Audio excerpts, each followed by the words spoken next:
Welcome to the Charlie Paparelli Show. I'm Charlie Paparelli, and I'm so glad that you're here.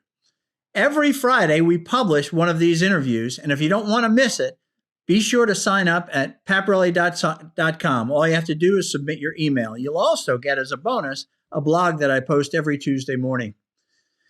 I am a 25-year Atlanta technology angel investor. And during that time, I have talked to hundreds of entrepreneurs about how to start companies from scratch and build them into very valuable, high-impact enterprises. And that was the beginning of the Charlie Paparelli Show, is to continue with those interviews of great entrepreneurs so that you can listen in on their stories and draw from them what will make you even more successful. And if you're thinking about becoming an entrepreneur, how to start one of those companies and grow it into something big to achieve your dreams. Today, we're going to be talking to a friend of mine, David Nour. And our topic I have is building a brand that changes lives, which is what David has done all his life, all this career in the Nour Group. David is a successful speaker, international speaker. He is also a coach to C-level executives, CEOs, and below, and also a very successful author. David is the founder and CEO of the Nour Group. He is a dear friend of mine. We met at a Bible study of mine back in 1996. He just sort of showed up. He wasn't the Nour Group at that time, but he was heading that direction, and we're going to hear a little bit about that today. He calls me his mentor, but I also call him my mentor. We have that kind of a relationship. And there's something special about David. Once he told me he will be my rabbi of fun. And we're going to learn about that in just a moment. He is the author of 10 books. His newest book is this beautiful book called Curve Benders by David Nour. And welcome, David. I am so glad that you're here and joining me and our audience. Charlie, it's good to be with you. Man, tell people how you came up with this idea for me of becoming my rabbi of fun. I don't know if you remember how that happened. What I do remember is, I don't know how we got on a conversation, but my wife and kids had bought me a scooter for Father's Day, and I'd started riding, and I just was talking to more and more friends, and I figured out that you ride. And I think the conversation was, when was the last time you rode? And I think I'm paraphrasing, but I think you said someday. And my comment was 7 days in a week, and someday isn't one of them. So I'm going to make myself the self-appointed rabbi of fun for you. And we're going to go ride together. And we've gotten out to some great weekends and some great trips so far. Yeah, it is so much fun to ride with David. I love it that David spends like hours trying to figure out what the best roads are in North Georgia and southern North Carolina, which are the most beautiful roads in the world, really.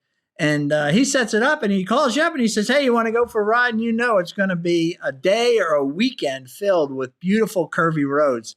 So thanks, David, for always doing that.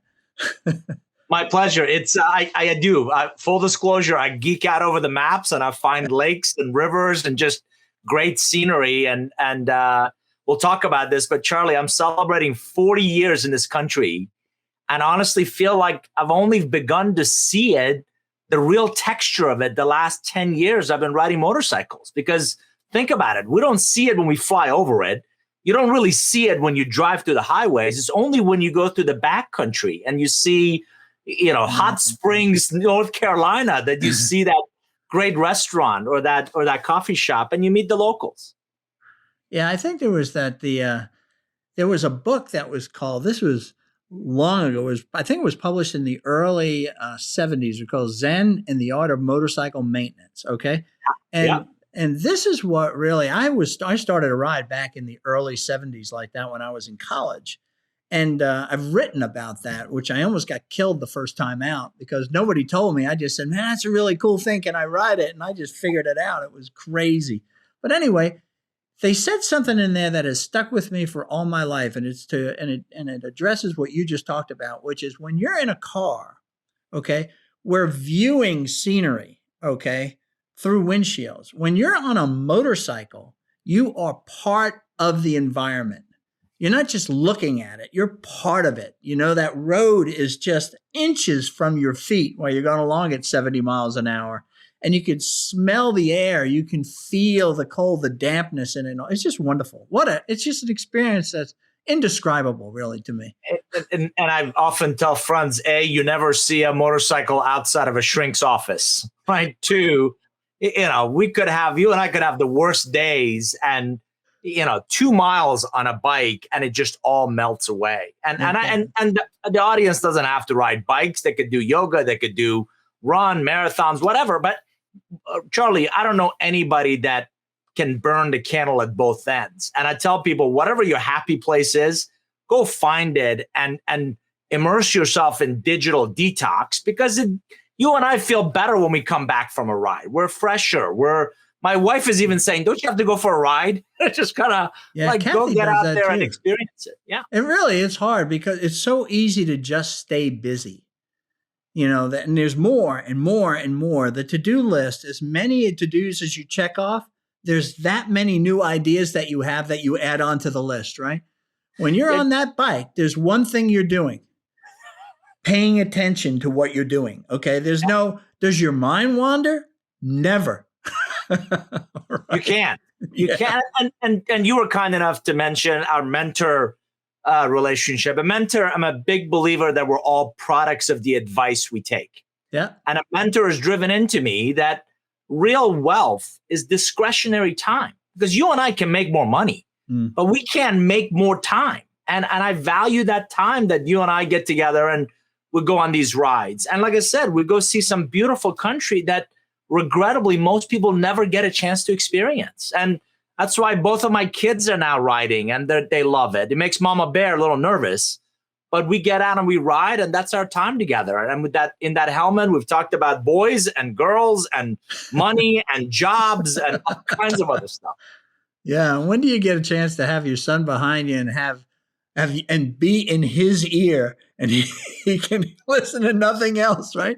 And also to have him in your ear so that you're not distracted and you're really listening to every word that's on his mind, which is so valuable. How old is he? How old is Justice? So Justice is now 17. And my daughter is 19, and she just finished first year at Georgia Tech. He's finishing up his junior year in high school. And Charlie, I got to tell you, that's I so cherish that time together. Yeah. Not just as father and son, but the three of us. We go ride, and I also try to practice what I coach my clients to do, even with our kids, which is convey your credibility through the questions you ask, not necessarily the solutions you provide. Yeah. So I ask them questions like, give me one idea of what I could do to be a better dad. And you'd be amazed of what a rich conversation that is on a bike ride, right? Or give me one idea. I can just hear them. You want just one? I've got a whole, glad you asked. I got a whole list I'd like to go over with you. Can we pull over? I have it on my phone, right? Yeah. Maybe at the next stop, Dad, I'd like to discuss this list with you. But it becomes a really rich conversation. And they tell you things that they may not say in person, but in that helmet, they're like, how you jumped at me that last time, or you didn't give me a chance to explain, or I think you're too hard on me about this. And it really makes you think. And it just, again, makes the conversation. I was always told when my kids were growing up, they said, if you want to have somebody told me, if you want to have a conversation with your kids, it has to be done in the background of an activity.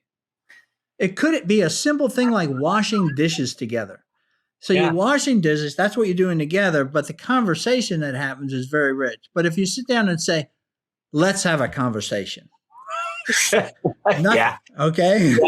Yeah, you're exactly right. It's been so true. It's been so true. I'm an old Eagle Scout. My son's an Eagle Scout. We've been, all kinds of camping trips and backpacking trips. Same thing. Ever since he was, 10, 12, we had some of our best conversations on, these scouting trips. And you're exactly right, because it's not, you're not holding them hostage, right? It's a environmental kind of conversation, and it just goes really well. So the conversation comes out of something else. It just naturally flows. And that is really nice. Great point. One of the things that you've done that I am now sort of trying to do and realize how extraordinarily difficult it is.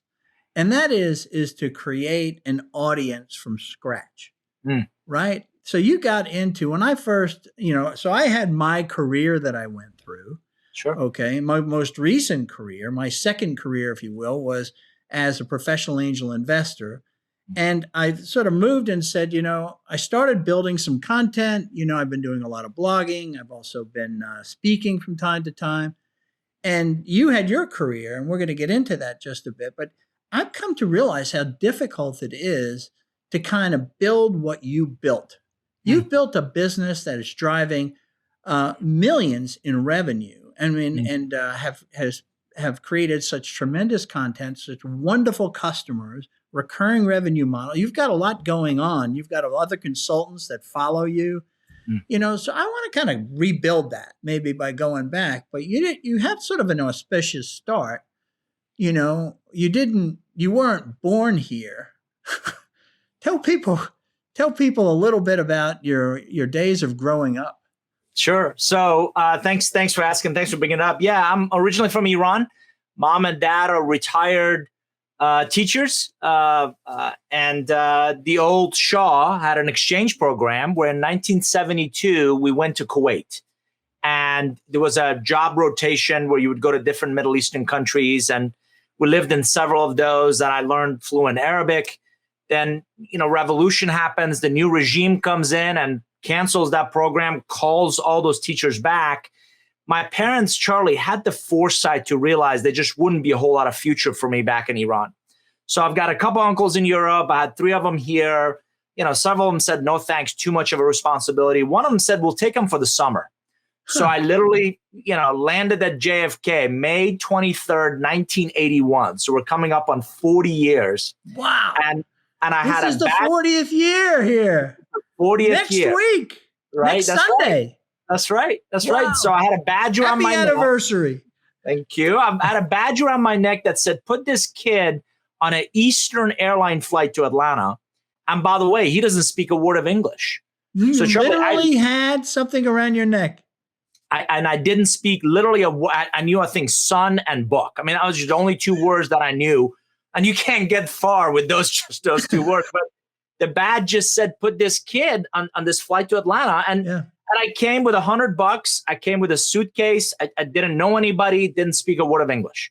I came to live with an aunt and uncle that I hadn't seen since birth. And in all candor, it was going to be just for the summer. I was going to come for the summer. They were going to see whether I would fit and whether they wanted that responsibility. And my aunt is American. They live in Alpharetta now, outskirts of Atlanta. And she basically convinced my uncle that sending him back is not an option. Because if you remember, Iran was in that 10-year Iran-Iraq war. Yeah. I would have gone back. I would have been drafted to go in the army. And who knows where I would have ended up. So it was a tough few years. But in order for me to stay here, my mom and dad had to give me up for adoption. My aunt and uncle adopted me. And that's how I was able to stay here. I finished high school here. Think about that. You wrote this book, Curve Benders, and I think you define a curve bender as what? What's a curve bender? There are relationships that create more than just a short-term execution, performance results. Charlie, they have this profound impact on your life, and they shape both your direction and destination. So who was your first curve bender? Unequivocally has to be my uncle. I mean, I'm grateful. It was your uncle, but he was ready to send you back. I was going to say it's your aunt. You're right. Yeah, he's not going back. What's her name? So Jan is amazing. She's a saint if there ever was one. Jan was your first curve bender. How cool is that? You're exactly right. And I'm grateful to both them. Charlie, the other thing is you and I now have kids. I can't imagine shipping my own kid to another country where they don't speak the language, they don't know anybody, just so they have a better chance at a future. And what an incredibly unselfish thing to do from a parent standpoint. And they're still back there, by the way. And I try to see them, once a year outside of Iran somewhere. It's been a couple of years with this pandemic. But yeah, I came here, finished high school here. Like I said, got my Eagle Scout and went to... Where did you go to high school? I went to Norcross High School. We lived right on the Gwinnett, DeKalb border. So I went out to Norcross High School, and I finished. How did you do? So you didn't speak, again, you knew book and son, right? I'm going to give you your words. Yeah. When did you, how did you do in school? So, I mean, that's, how old were you when you came? So I was a teenager. I was like, I remember celebrating like my 14th birthday here. So this is serious here. I mean, you're at a serious disadvantage. Yeah. So, and Jan went to a local elementary school and got the 1st through 8th grade English books. And I had tutors. So for better part of 2 years, and I, doubled up on English lit classes. And Charlie, most native speakers don't understand what a difficult language English is to learn because of all the nuances, because of all the exceptions. And I was always good at math and science, so I did okay there. And you learn slang, you learn through. Are you kidding? Norcross High School. You learn through, hanging out with friends. What kind of? My father when he went to school, he grew up in an Italian neighborhood in New York. And one of the things that happened to him is they put him in school, so he goes to 1st grade, and he speaks only Italian. Now, he was born in America. He's first-generation American, but back then, you grew up in an Italian neighborhood, everybody spoke Italian, right? So he goes, and he said the only people that spoke English were Irishmen, and that's why they became cops and all that back then, because they spoke English as immigrants. And he said he was terribly abused by those people. He never forgot that. Yeah. He carried that with him to the day he died. He picked a fight with an Irishman when he was 60. He hit the guy. I said, Dad, you hit a guy. He said, yeah. He said he was making fun of Italians. And I was like, my God, that's how far he carried that. So what happened to you? Yeah. So I again, for you and your audience, if you remember 1981, we were right in the middle of the hostage crisis. So, right. Oh, that's right. The whole Jimmy Carter. Yeah. At Norcross High School, I'm the only Iranian kid. So you've got, all these kids that at home, they're watching their news and their parents are upset about, rightfully so, American, men and women held hostages. They come to school and I'm the only Iranian kid they know. Yeah, with signs running around like, destroy America, burning flags, American flags in the street. It was not pretty. So it was tough. And it was just. So tell me a story. Tell me a story of what happened. Give me one story in that time. So you get picked on, you get bullied, you get, punched because you're the only Iranian kid. I got into a lot of fights. And I got to tell you, the 2 positive things I did was I played soccer. So you start to, again, I was pretty good at it at a young age, and you start to build teammates, and they realize that you're actually okay. Okay. And I dated a cheerleader. So those 2, I'm telling you, just can instantly helps you kind of get in with, So what reasonable man would allow his daughter to date an Iranian? Date an Iranian, yeah. I mean, she's a cheerleader. She's a beautiful young lady. What happened? She was just very sweet. And joking aside, there were a lot of people that, believe it or not, I'm still in touch with, through Facebook even now, that, Charlie, they were just incredibly kind. They saw this. And by the way, I was 4'4", 4'5", about 80 pounds. I was a scrawny little kid. And, they were just, they felt sad. They felt, they felt the loneliness that I felt. Just a quick fun story for you. I distinctly remember my 14th birthday. We invited, and Jan helped me create invitations, and we invited a whole bunch of people from school, and it was at a roller skating rink, if you remember those things. Yeah. And Charlie, not a single person showed up. So I went home crying, just incredibly homesick, because in Iran. How old were you then? It was my 14th birthday. So that's right around when you came. Yeah. And not only were you Iranian, but you didn't speak any English. Right. And it was just really tough because there, the entertainment options are limited. So you're around family and friends like all the time. You're just surrounded by them. You come here and everybody's busy. Everybody's got their own lives and everybody's going a lot of different directions. And so I put such a premium on that intimacy, on getting together with, to this day, family and friends mean a lot to me. And I was just completely heartbroken. I was homesick. I missed mom and dad. You also got all the adolescent years, right? Your body's changing. You need to be around family. And it was just a really tough few years. But it also, what did you do? So you said one of the things that you did to get through that was to retreat to family, right? Yeah. What else did you do? Because eventually you just can't huddle up with your family. So how did you get past that, and how did it help you grow? Yeah, and I'm grateful to, again, going back to Uncle Ken, when I came, Farsi is the only thing I knew. I always wanted to speak Farsi. And he's like, listen, you're never going to learn English if you don't force yourself to learn and to speak it. So I would ask him a question in Farsi, he would respond in English. And I'm like, if I want to understand what he's saying, I better go figure this out. So I literally walked around with, which I still have, this Persian English dictionary, and I would just constantly look words up because I didn't understand. And like simple things you would ask for, and he would respond, and you're like, I have no idea what he's saying. So and this is something that, again, I teach my own kids, and I teach, leaders and entrepreneurs that I work with.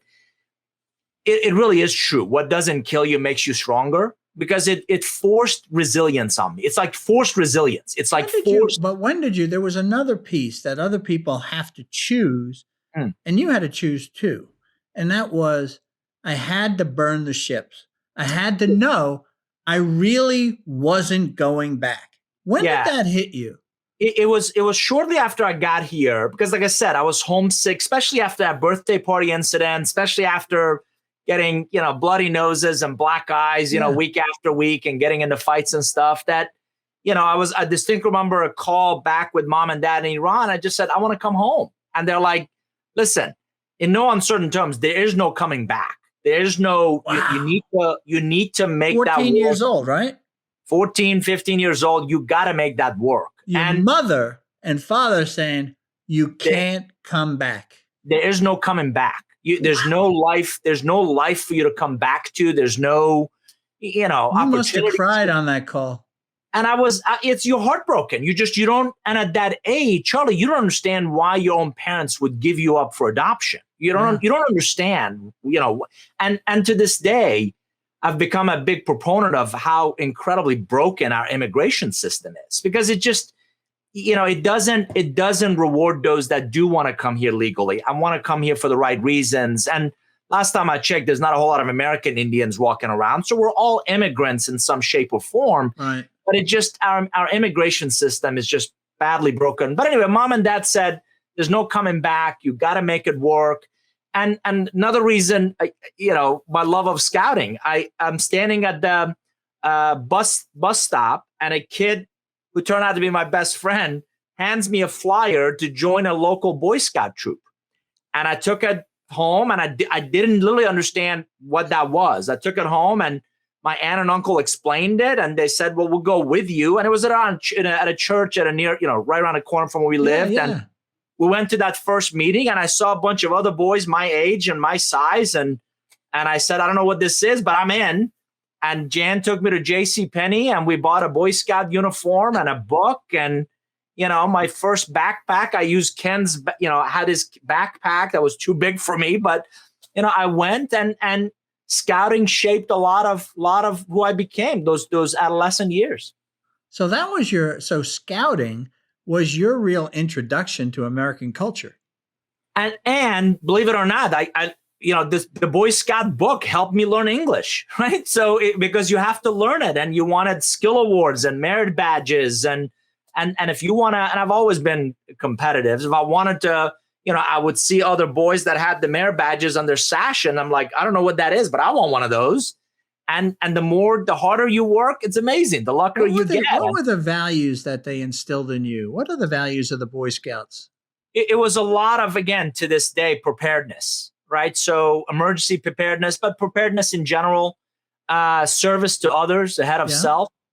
A lot of, and I saw this in my dad. I didn't get it back then, Charlie, but I saw this in my dad. I saw it in my Uncle Ken. Anything you want in life, you're going to have to work hard for. Again, there's a reason less than 3% of all the boys who join scouting make Eagle, Well, right? there It's you go with the whole merit badges and all that stuff, right? I mean, it's all teaching you to work hard to achieve, right? To achieve and to be recognized for that achievement.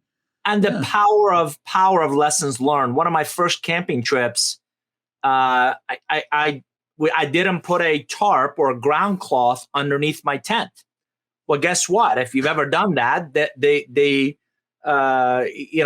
moisture from the ground and the condensation in the grass comes through the floor of the tent. And 2 a.m, I'm shivering because everything I own is wet. And they teach you also, chain of command. And I went to my patrol leader and I said, I'm freezing, I'm cold. And again, that's the same best friend. And he helped me with, let's put a tarp under your tent and let's put, and get you warmed up, and you learn never to do that again. And the other thing you learn there, which is really important, I see this in a lot of entrepreneur stories, is you learn to ask for help. And absolutely. And by the way, in fact, you cover that in your book, which I think is great. You got to learn how to ask for help. And none of us are an island, and also pass that on. So once I learned his technique. So for example, we took a flat rock by the fire, we wrapped it in the towel, and I took it inside the sleeping bag with me. And that's how I was able to warm up. That technique I've probably taught to hundreds of other dads and their sons. And again, you learn something that you pass it on. And also, I think you told me once we were on one of those motorcycle rides, you talked to me about that Boy Scouting also speaks to the family and the importance of the family unit. Unequivocally, yes. And things like, I'm having this argument with the headmaster of our kids' school at the moment that, Charlie, when I was a kid, we took home economics classes, right? And we learned how to cook and how to sew. And we had shop classes, and we learned how to, what a checkbook is and how to balance checkbooks. And a lot of those foundational skills that I honestly believe is a disservice to our kids that they're not learning.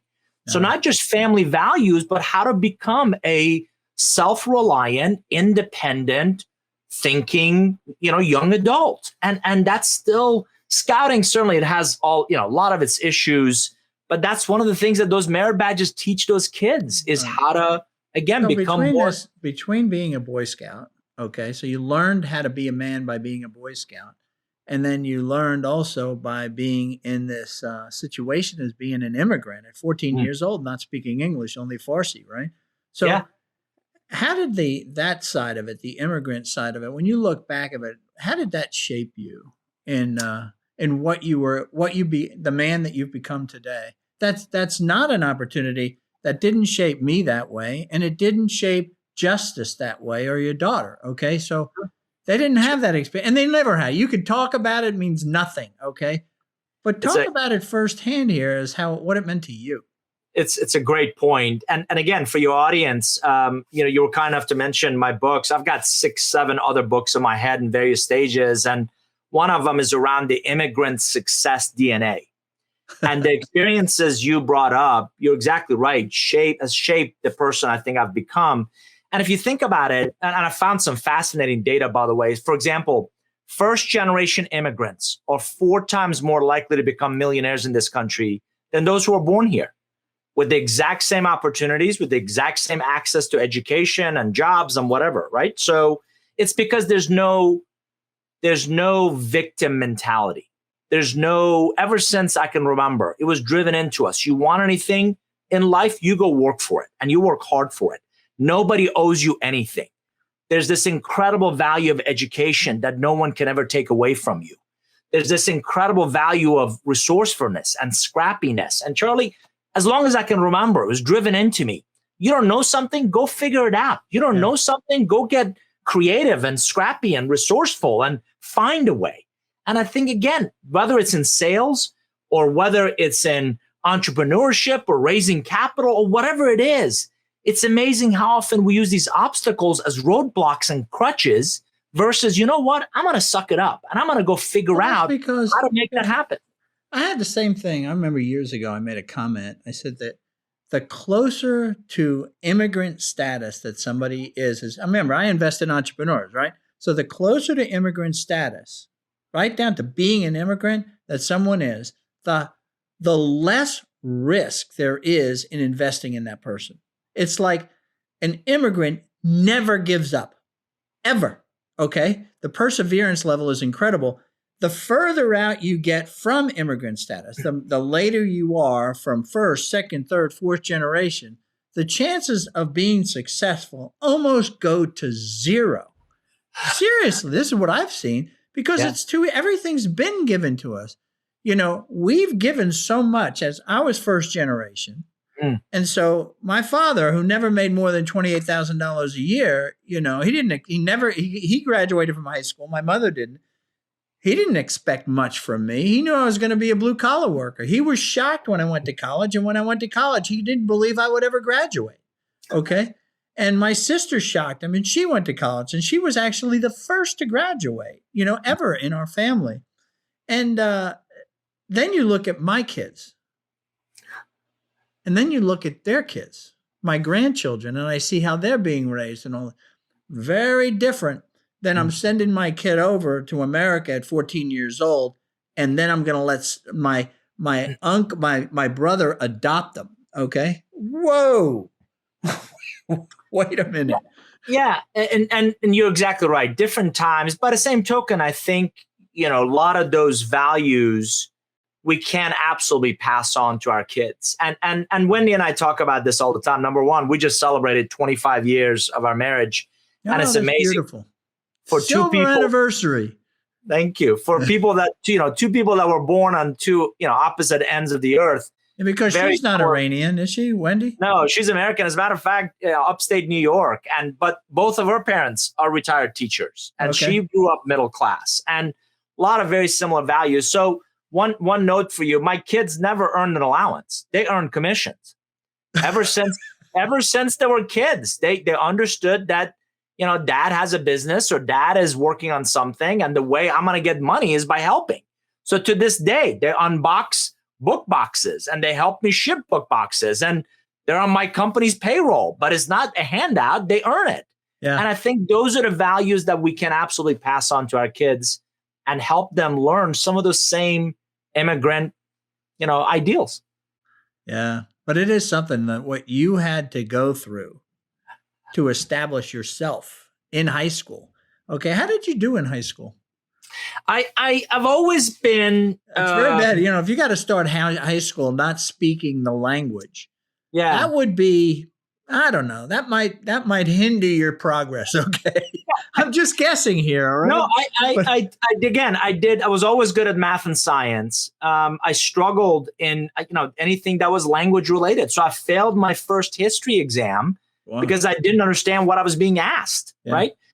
So the tutors helped a great deal. And like I said, I would, go to school and come home, and I had tutors, and I had tutors on weekends. And my, uncle also had he had a full-time job, but he was an entrepreneur. So on weekends I would help him. And he just had such a strict disciplinarian approach. And he had such a strong work ethic that I didn't get a chance, and I didn't have a chance to be lazy. Being lazy just wasn't part of our world. What did you learn? What did you learn from your uncle? Did he teach you anything about business or? Absolutely. So you're gonna love this. So Uncle Ken had a full-time job, and then on weekend, you probably have seen these gas station air and vacuum machines. Yeah. So those weren't as prevalent back then. So he attended, or he went to some sort of a franchise presentation. And by the way, this is also very true about Persians, right? We can reverse engineer anything. So he comes back and he says, I don't need to pay them their fee. And, it's outrageous. They want all this money, and they've got IP and patents and all this. I can figure this out. So the guy's a mechanical engineering, grad from Georgia Tech, and very intelligent. And he did. I remember him fiberglass fabricating the casing, and he bought the air engine inside and the hoses. And Charlie, we would go around town and install those air machines where people put quarters in, and then we would go collect the quarters from all the boxes. You're talking about, this is now early 1980s, and later in years, we talked about it. That business was generating $100,000 a year as a side hustle in the early 80s. In the early 80s, that's big. And what I learned from him was, I mean, we literally were. Jan would make us, egg and bacon sandwiches, with a cup of coffee, and we would be, in the car by 6 a.m. on Saturdays to go make our rounds to all these air machines at these gas stations that he had all around town. And we would service them, and we would empty the money, and we would put the coins in this coin counter and put them in tubes and take them to the bank. And when did you get home from that on that Saturday? 8 at night, 7, 8 at night. I'm sure it was 12 to 14 hours. He would buy me lunch on good days, and on other days, Jan would pack our lunch in a little cooler, and we would just be out all day. Those were the days when gas stations they weren't QTs and have hot dogs and all that. They didn't have, all they had was stuff in cellophane. Yeah, we would stop at a McDonald's. You probably ate a lot of Twinkies. There'd be a lot of McDonald's, you're right, bars and fruit, and but you learn that life as an entrepreneur. You learn that if you, again, it goes back to what I teach my kids. You want anything in life, you're gonna work hard for it. And I saw, so this goes back to Uncle Ken being a curve bender for you. Unbelievably. And again, I am today. It was tough because you just, you're also, by the way, a rebelling teenager, and you're growing and you miss your parents. And, it probably wasn't the easiest to live with, but I'm grateful, and I will always be grateful because he gave me a chance to build the life that I have and build a life for my kids. And he absolutely shaped my direction. Do you remember the moment where you finally accepted, this is going to be my life? Like your parents, there was that moment where you said, this is not my life. Mom, I want to come home. And she said, that's your home, right? This is no longer home. When did you, of course, you don't accept that. It breaks your heart. But when was that moment when you actually accepted it? Do you remember? I do. I think, again, it was shortly after that conversation. And early on, you're heartbroken. You're like, I want to go. And by the way, I want to go back to my friends and my neighborhood. And all that was familiar. And I knew. But again, it goes back to the wisdom of our parents, right? That wasn't going to be a life for me. And if I'm stuck here, I might as well make the best of it, right? So again, through scouting. Well, not everybody would think that. I mean, somebody would say, I'm stuck here. I'm going to get people's attention by being that rotten kid. I mean, that's the other side. You could have taken that sort of left turn so that, Uncle Ken hated having you. He couldn't control you anymore. And he just said, I'm putting him in the army in Iran. All right. Yeah, it's the exact same advice I give leaders who, for whatever reason, or entrepreneurs where their startup doesn't work, or a leader that leaves a company. You can either worry about and spend cycles and resources on should have, could have, would have, all that, or you can put that energy moving forward.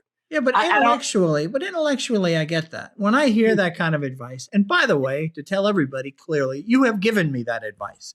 Because I have my tendency to get down on myself, speak negatively of myself and all that. But where did you reach down into to actually, before you knew about this concept, you behaved your way in that way? Yeah. And I'm saying? So what made you do that? Why did you choose that? Do you remember back? I do. And you know this about me. As long as I can remember, Charlie, let me go capture that hill. I'm a challenge junkie. I need to go capture that hill. Yeah. So when I was in high school, my hill was, I'm going to finish this journey and I'm going to get out of here, right? I'm going to get out of the house and freedom. And so that was my next hill. So can I study sufficiently enough? You asked about how I did in high school. I did enough to get by, right? Okay. And I was intelligent, but I would also get bored. To this day, I get bored very easily. So I didn't study. And again, I'm drilling into my kids. Thank God to have their mother study. There still must have been some element with you in high school of not fitting in too, which says, I just want to get done. Absolutely. And it was just like, and I did. I hung around with, there was a few people on the soccer team. I swam, I wrestled. So there was the friends that you have and, the scouting friends that I have. That's a typical boy thing, right? Where do we find our community? And communities in sports. God help the kid that can't play sports, right? I mean, that's really a tough situation. That's exactly sports right. Sports is really important to a young man's development. It's how I fit in. It's how I compete. it's how I create identity, right? And if you remember, I came as a scrawny kid, so sports helped me get bigger, stronger, and I would go work out. And you're right, you feel more confident and capable of. And so my first hill was, I'm going to finish high school. I'm going to get out of this house. I'm going to move on. The next one was, okay, Did now. you know where to on? And was it just that was it? There was this sort of like you were going to walk through this door not knowing what's on the other side? I literally graduate, and then it's like, then what? Well, I knew not going to college wasn't going to be a choice. Well, Norcross High School must have had counselors and all. That's a pretty good high school. Yeah, it is, and they did, and I wanted to go to the Air Force Academy because I wanted to fly jets, right? Oh, but then really? I needed glasses, and Where that did was that come from? Ever since I was 4 years old, I wanted to be an astronaut, and I figured really? My path to going into space was going to be through Air Force Academy. I got Sam Nunn's nomination. Tell me this: where did the astronaut thing come from? 4 years old? Do you remember back then? What kind of lit it up? I think parents never go to their son, "Oh, you should be an astronaut." No. I think it was distinctly watching. I think it was watching rocket launches, watching shuttle launches on TV, and just being mesmerized. As long as I can remember. Born? 1968. 68. So you missed. When was it? No, we landed on the moon in 69. Well, you were too young to know what was going on there. But NASA was still pretty hot through the 70s. And Kuwait when we lived in Kuwait, they would broadcast rocket launches, and I would watch them. And scouting, I would sleep when I could outside just to see the stars. So long-term fascination with it. So anyway, I thought I was headed for Air Force Academy. I didn't have the grades. I thought I would just enlist in the Air Force to just learn how did you here you are. This just goes back to you. We're going to get into this later, how you became the relationship guy. Okay. But how did you get that Sam Nunn, who was our senator at the time? How did you get his endorsement? I mean, it doesn't sound like somebody who's working a job full time, this Uncle Ken, and then running around with a side hustle, putting vacuum cleaners and air compressors on gas station property. Didn't sound like he had like the direct connection to Sam Nunn. No. So our Boy Scout troop, and at that time, our scout leader made a huge deal whenever a boy would reach Eagle. And he would write to the council, to the local representatives, senators, literally to the White House, and say, hey, this kid, and write, a borderline dissertation of his background, and it would include pictures. He would send this stuff out to everybody. Charlie, to this day, I have an album of a letter from then Vice President George Herbert Walker Bush to me and to Sam Nunn. Little David Nour from Iran. Congratulations on reaching the Eagle Scout rank. I understand from your Scoutmaster that this is such an honor, and your background. And I'm telling you, I've got all these in an album. So I took the some of those letters, and we didn't have internet back then, right? So I found his office's number, called his office, got his address, wrote him a letter that, I'm an immigrant. I came to this country. All I want to do, as long as I can remember, was to fly. And I would be grateful for his endorsement, for his help towards the Air Force Academy. And sure enough, somebody from his office called me, and they set up an interview, and I interviewed with him. And sure enough, this letter came, and him recommending me for the Air Force Academy. Do you remember the interview? What did they ask you? Who interviewed you, and what did they ask you? It was initially somebody from his office, and then he got on for just a couple of minutes. But it was all about, tell us your story, tell us what you want to do, and your background, and your family, and they just want to know more about you, and kind of why do you want to do this, and do you understand the rigor that it takes and the commitment, and that's what I want to do. What do you think? Do you remember what you were thinking when you left that interview? I was thinking, you always think, you hope for the best, but you're like, this is never going to happen. Of all the people and all that, you just, listen, if you don't swing for the fence, you'll never know what it feels like whenever you actually hit one. Because you said your grades weren't there. My grades weren't there, But Were I your think SAT scores there? What was your SAT score? SAT was okay. I was around 1,200, 1,300 SAT Okay. scores. It That's wasn't good. bad. It was, and they saw a glimpse. So for example, I took AP calculus. I took AP physics. I mean, I took those classes. Oh, okay. But I didn't do well in the English. I was going to say, you didn't take AP English. No, and they saw, but I did get to AP history by my senior year. So they saw the transcript and they saw that he's struggling in some, but he's doing okay in others. Yeah. And it was explainable, obviously. And again, it was a good experience. I got through high school. My aspiration, I'm always looking ahead. What happened with the Air Force Academy? So it was my senior year. Towards the second half of my senior year, I noticed I had to increasingly squint to see what was on the chalkboard. Yeah. And I came home and I told Aunt Jan, and she noticed I was squinting more. She's like, "Why are you doing that?" I'm like, "Because I can't see that as well." So she took me in and we did an eye exam and I needed glasses. And as you know, back then you had to have, I still think it's still a requirement. You have to have 20/20 vision to fly jets. So they offered, I talked to the recruiter, they offered me a chance to fly supply choppers.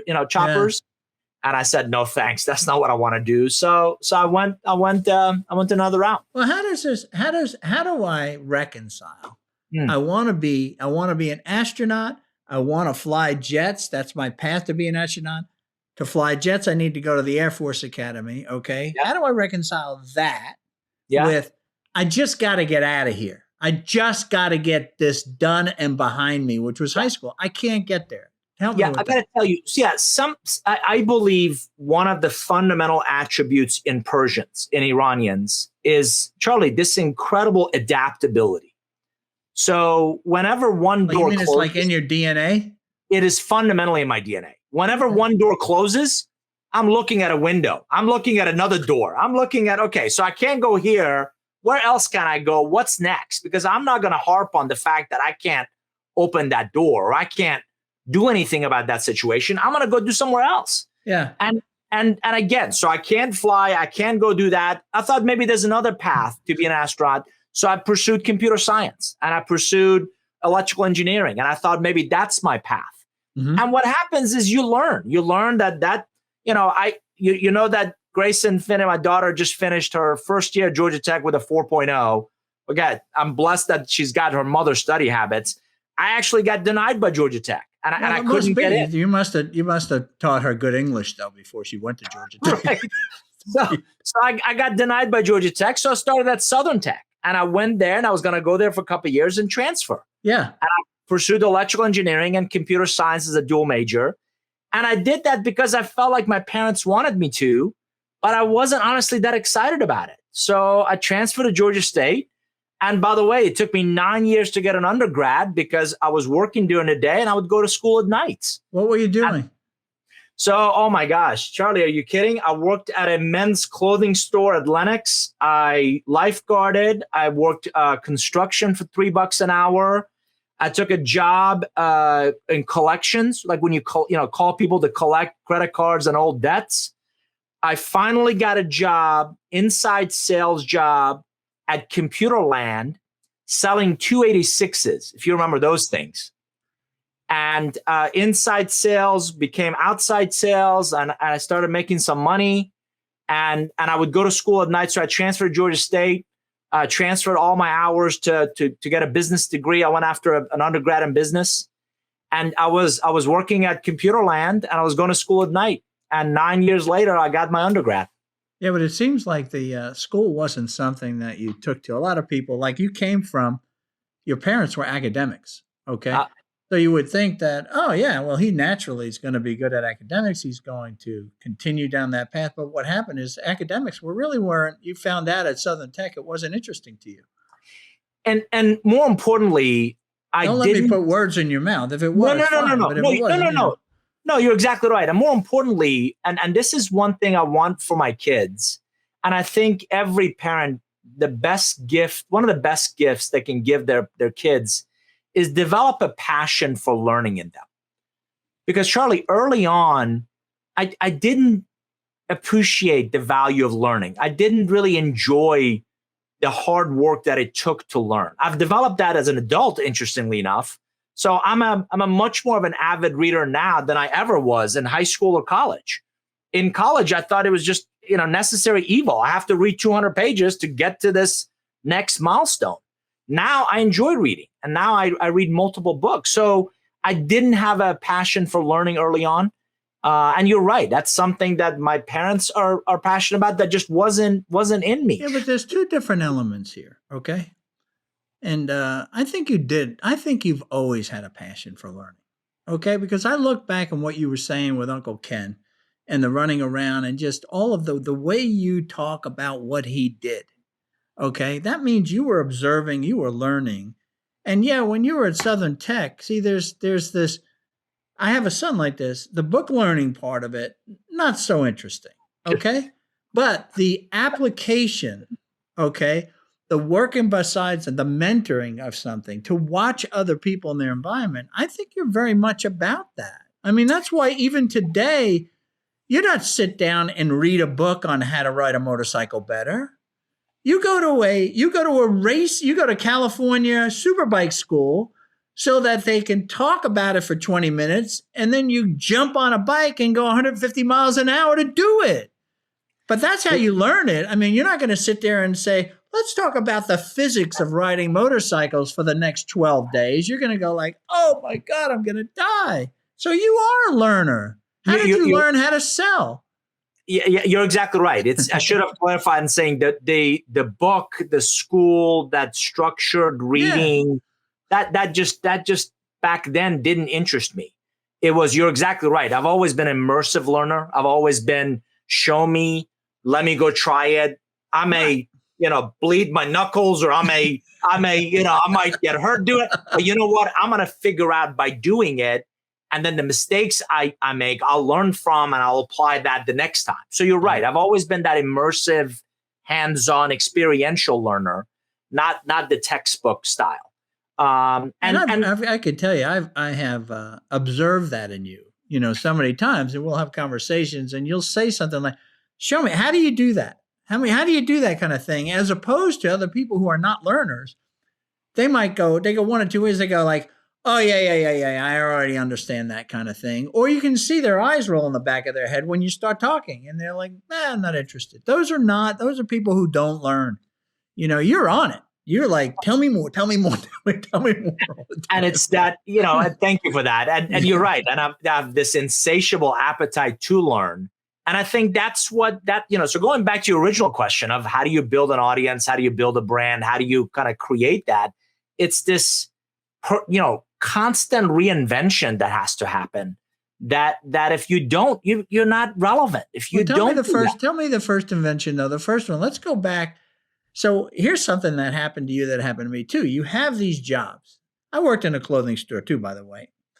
I would have thought that you would have learned to dress better, but it's okay. But I worked in a clothing store. I had all the odd jobs. I mean, I even like wrapped. I filled orders for telephone books. I delivered telephone. I do whatever, right? But then there was this at one point, that curve bender comes in your life. And it had to be somebody in sales. You ready? Who was that curve bender in sales that all of a sudden you went from all this mess of jobs to, oh my God, I'm selling stuff, right? So what did that happen? You ready? Guy named Bill Neal. Bill Neal was a sales rep at Computerland on Cobb. We had an office on Cobb Parkway. And I remember that Computerland. I bought stuff from that Computerland. I was assigned to be the inside sales rep to support Bill Neal. Okay. And one of the attributes that I talk about in the book about curve benders, they do more than just teach you the job. They take you under their wings. And Charlie, they shape the person, the manager, the leader, right, that you become. And Bill absolutely had no reason to do that, but that's exactly what he did. And what it instilled in me is not the incredible work ethic that it takes to sell technology and be successful at it. Bill Neal, by the way, did very well, but he also taught me empathy. He taught me fairness. He taught in, deal splits, right? Did that lead come from you or come from somebody else, and working on deals together? And I just learned a lot of those by absorbing and watching. And So how and old really, were you then? Were you like 22, 21, 22? yeah, I'm in my early 20s by now, right? Okay. So how old was Bill? Bill was probably in late 30s, early 40s, So right? you Just have been through, you're past that now, okay? As you look back now, you understand life a little bit better. And you say, I don't know why he took me under his wing like that. Why did he invest in me? Why did he teach me things that not only would benefit him, but really shaped my life? You know, that curve bending you're talking about. What did he see in you as you look back now, as someone who's older than Bill was then? What do you think he saw in little David? So number one, they care. They genuinely. So I get asked this a lot. How do we become a curve bender in the lives of others? Number one, you have to care. You have to genuinely, authentically care. Number two, who has to care? The person that's actually giving that coaching, mentoring, advice. Why did he care? Well, he again, they're you going to make him money? Is that the only reason he cared? No, then well, why did he care about you? What did he see in you? Those are the things. I think he saw early glimpse of his own career and his own early struggles. And they also see, Charlie, they see the ingredients. They see that this kid's got good head on his shoulders. This kid's got a good work ethic. This kid is honest. He shows up. He wants to do the work. I'm not babysitting him or her. Right. So they see a lot of those attributes that they believe investing in molding and shaping is going to result. Another way. What he saw is somebody who was running a little faster than he had expected. You did things he didn't anticipate you doing, and that drew his attention. And yes, and he saw that I both appreciated his kindness and mentoring. I listened. And I applied, I listened, and I applied what he was trying to teach me. So one of the challenges mentees and a big reason mentors disengage is that you somehow at the tender age of 22 or 23 think you should be CEO tomorrow, right? Please, just give it a minute, right? And soak in. And I tell my kids, let's tell the truth. We all thought we should have been CEO. Right? I know, but I tell my kids, age is a terrible price to pay for wisdom. Number one. Number two, you and I didn't paint on the gray hair. Right? We've learned some things along the way that might be useful to you. So Bill saw that I hustled. I told you that next hill. Yeah. I didn't want to be an inside sales rep for the rest of my career. So I'm thinking how quick, because I saw the paychecks. I saw the commission reports. I saw what those guys made. And I'm like, I'm on a salary here. That's the beauty. That's the beauty of sales. You don't have to see it. They tell you what they're making, right? Yeah, absolutely. And you saw the boxes going out the back with, right. And he drives up in his new 3 Series BMW, right? And you're like, I want that. Every 286 or every Mac that got sold, I'm thinking cash register signs. And these guys are making, you're right. I'm driving in my little VW Jetta and they're driving Mercedes. I'm like, I want that life. Hold on a second, right? So my goal was, how can I be a sponge? How can I learn as much as I can? And Bill was gracious. He was helpful. He saw that I had bigger aspirations. So he was actually very supportive when the next chance came up. And I went to my manager and pestered Jesus out of him of, letting me sell. And initially you gotta, back in the day, we would get these call sheets. And Charlie, you would make 600, 700 calls. You're literally dialing for dollars. Yeah. And you would make calls into companies and you're trying to get in the door. And, you would go out to events and network and try to meet people. And so I did that. So I went from inside sales to outside sales to major accounts to national accounts. And this is all out of computer land? All out of computer land. I mean, we moved from Cobb Parkway to Buckhead, right on West Paces Ferry.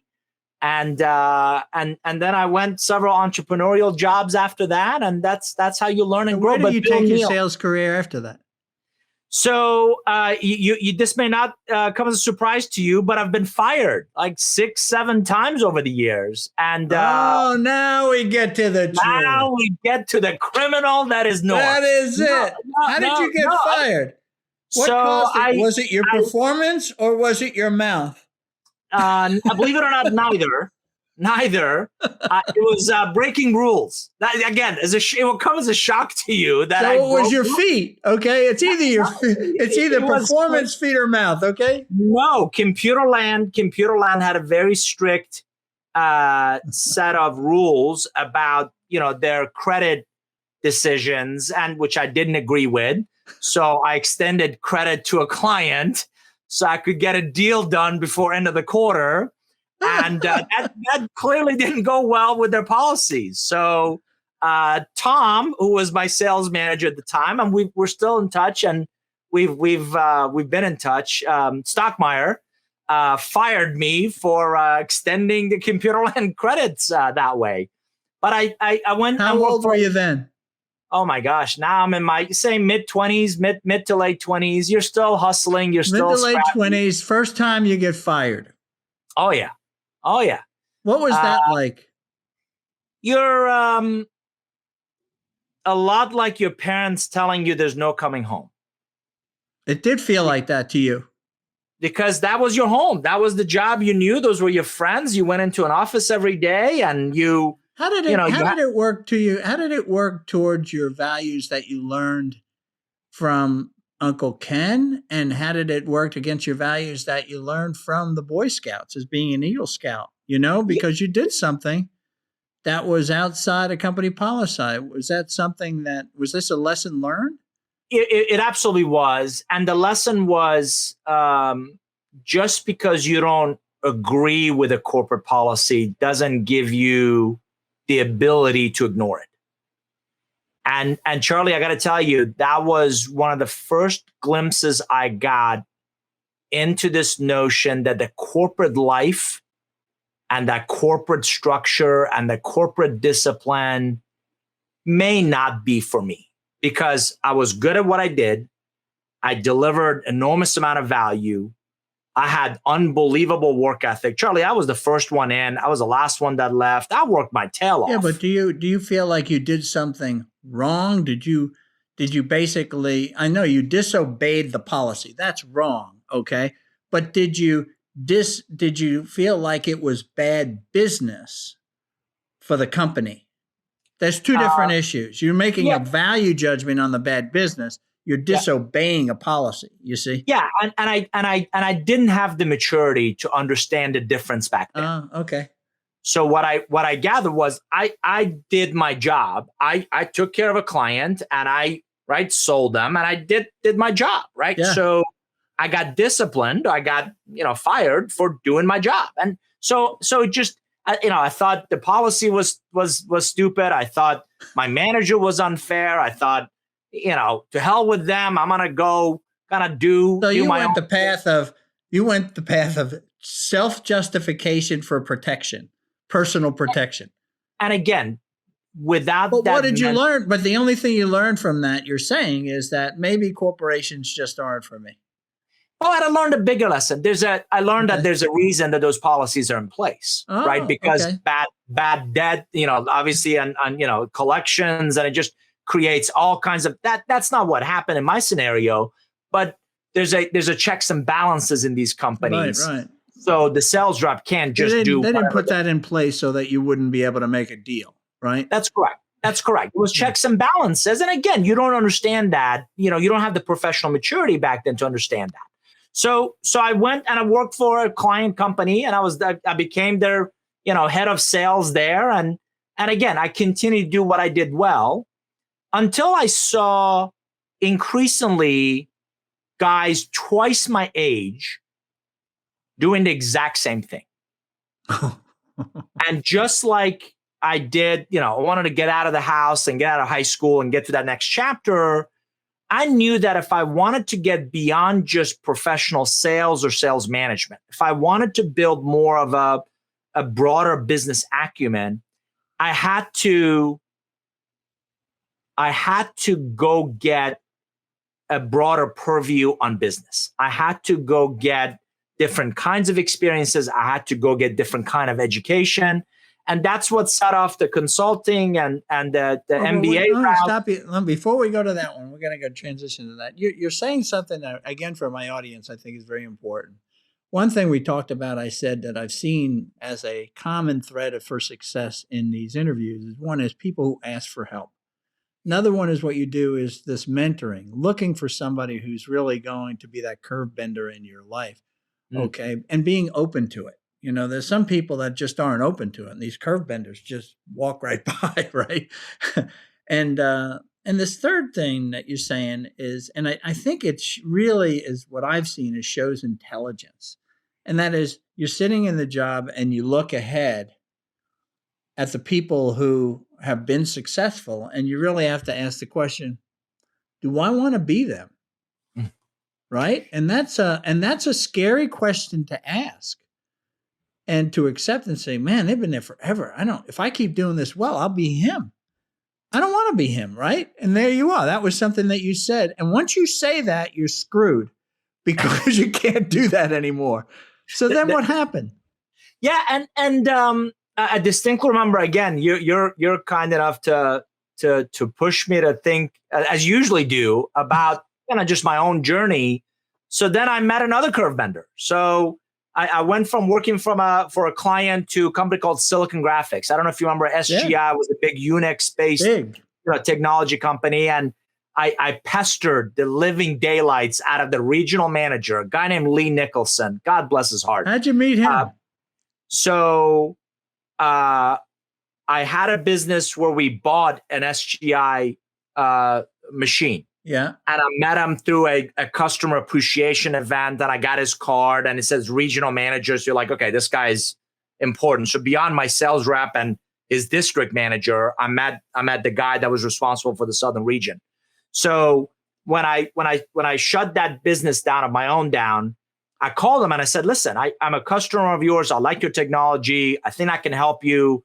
I'd love to talk to you about, if there's opportunities to work there. So I found out where he lived. I drove, close by. We met for a cup of coffee inside a Kroger. I called the man 28 times over 3 months. Seriously, you counted 28 times over 3 months to give me a chance, because I wasn't typical. If you remember, SGI was selling big Unix-based hardware, and those guys came from DEC, they came from IBM, they came from they were used to high average size deals. Yeah. Absolutely. You had to do, enterprise selling. You had to have big, iron background, and I didn't have any of that. But I said, listen, I'm passionate, I'm driven, I'm a challenge junkie. Give me a chance. By the way, I don't need, employee benefits. I don't need any of that stuff. So in 1992, he gives me the Southeast region as a business development role in the healthcare space. Now, I don't know anything about health. I've been a doctor, but I don't know anything about healthcare. I certainly don't know anything about healthcare technology. Or Silicon Graphics, all the big iron. Or Silicon Graphics or any of that. But you know what I do have? I have that immigrant success DNA. You know what? I'm going to figure this out. So I literally, took everything I could home. By the way, I'm in Atlanta. The job is in, Orlando. So within 3 days, I pack everything I own and attach a U-Haul trailer to my car, and I moved to Orlando. And I work out of the Orlando office. And You weren't married at the time. No. I went in, I had met. And so now I'm covering 7 states. Charlie, I would leave on Sunday nights and I would plan a route to cover, go to northern Florida, then, southern Georgia, then go over to, Alabama and work my way to Mississippi and, and then Tennessee and work my way back to Florida. So each night I would drive to a new city. I would have meetings, 6-7 meetings in a day. Yeah, but how did you know what to do? Did you have a mentor that helped you learn how to sell the stuff? Or did they give you any training? Did they do anything? They train you on the products. But I found a product manager at Silicon Graphics Corporate who would tell me, this regional manager had the vision that SGI, because it was very graphics and computer intensive, could do really well in the healthcare space. So there was a product manager in Silicon Valley that at the Mountain View headquarters that specialized in this. I called him. I said, can you just send me, or I'm a new rep, regional biz dev guy in Atlanta, based out of Atlanta, and I cover Southeast. And can you just give me a list of all the applications that run on the SGI platform? So he did. And there were probably 28, 30. So then I called each one, and the web, again, this is the early part of what I'm getting on websites. I'm calling them. I'm asking them to send me their brochures. And Charlie, I'm learning about surgery simulation. I'm learning about all kinds of things that, applications that were running on silicon graphics equipment that predominantly were used in medical schools. And I start to map out, at Duke and UNC, Chapel Hill, and, University of Florida, Gainesville, and, all these universities or teaching hospitals that would use SGI equipment. And I started calling on them to introduce them and work with a local channel or dealer to sell them the equipment. And you would bring probably the local guy in. Hopefully he had some application experience too with healthcare and all that, right? And I absolutely brought in. So the local guys were all like Huntsville. There was a lot of really interesting stuff that was being done in Huntsville. And so I went into pockets of where this stuff was. And it became the guy that could actually make the call, get the appointment, and then bring the right resources together to close the deal. And it was the first time, because of just the deal size of the SGI gear, Charlie, I had to deal with now P&L leaders. It wasn't just a departmental buyer. When you're justifying a multi-million-dollar deal, you got to go up the ranks, and you have to present to committees and why they should, whether it's at that school or that department or the. Somebody must have taught you how to do that. I mean, that's not something you just pick up. I did. I went in with these enterprise sales guys that were doing that at Lockheed Martin, that were doing that at these large enterprise accounts. And I said, you would love this. I said, I'll buy lunch. I'll buy you dinner. Just let me be a fly on the wall. Let me just go on that call with you and just watch. And I watched these seasoned. I mean, if you haven't seen a seasoned sales pro sell an enterprise account, it is an art. It is an art and a science, but it's a lot of art. And I got to tell you, it was some of the best learning ever. And How long did it take you of watching those kind of things to the point where you said, I can do that? Easily 8 months to a year. And by the way, I started small. So my first deal, I think, was like $300K, which was at that time pretty good size for me. And then next one was like $500,000. Next one, I got to like $750. My first $1 million deal, I am literally like, I just don't say anything because you're going to screw this deal up, right? And when the PO, you're on pins and needles till the PO comes in, and then you get comfortable and you're like, well, you know what? I can do that. And with each deal, you gain that confidence that I know my material. I know how to build an ROI case. But that $1 million deal was like, got this now. And Charlie, the commission on that, it is a legalized version of crack cocaine, because you're like, once you get that kind of a commission check, you're like. You remember what it was on the $1 million deal? Yeah, it was about 75, 78 grand. Oh, baby. It was, yeah. And in one check, you're like, and by the way, you're in now late 20s, you're getting to, early 30s, and you're getting that kind of a paycheck, and it spoils you, because now you're like, and it's not just the money, it's the finer things in life that the money, now you get a nicer car, and you're going on much nicer vacation, and you're buying your own first class airline seats, and you really get a taste for the finer things in life, and you're like, oh, I want more of that. And that's what you start to drive, up. But that's when I saw guys twice my age doing the same thing. And Lee Nicholson was another one of those curve benders that gave me a chance when nobody else would. I think I also wore the poor guy down, so much so that he's now a middle school science teacher.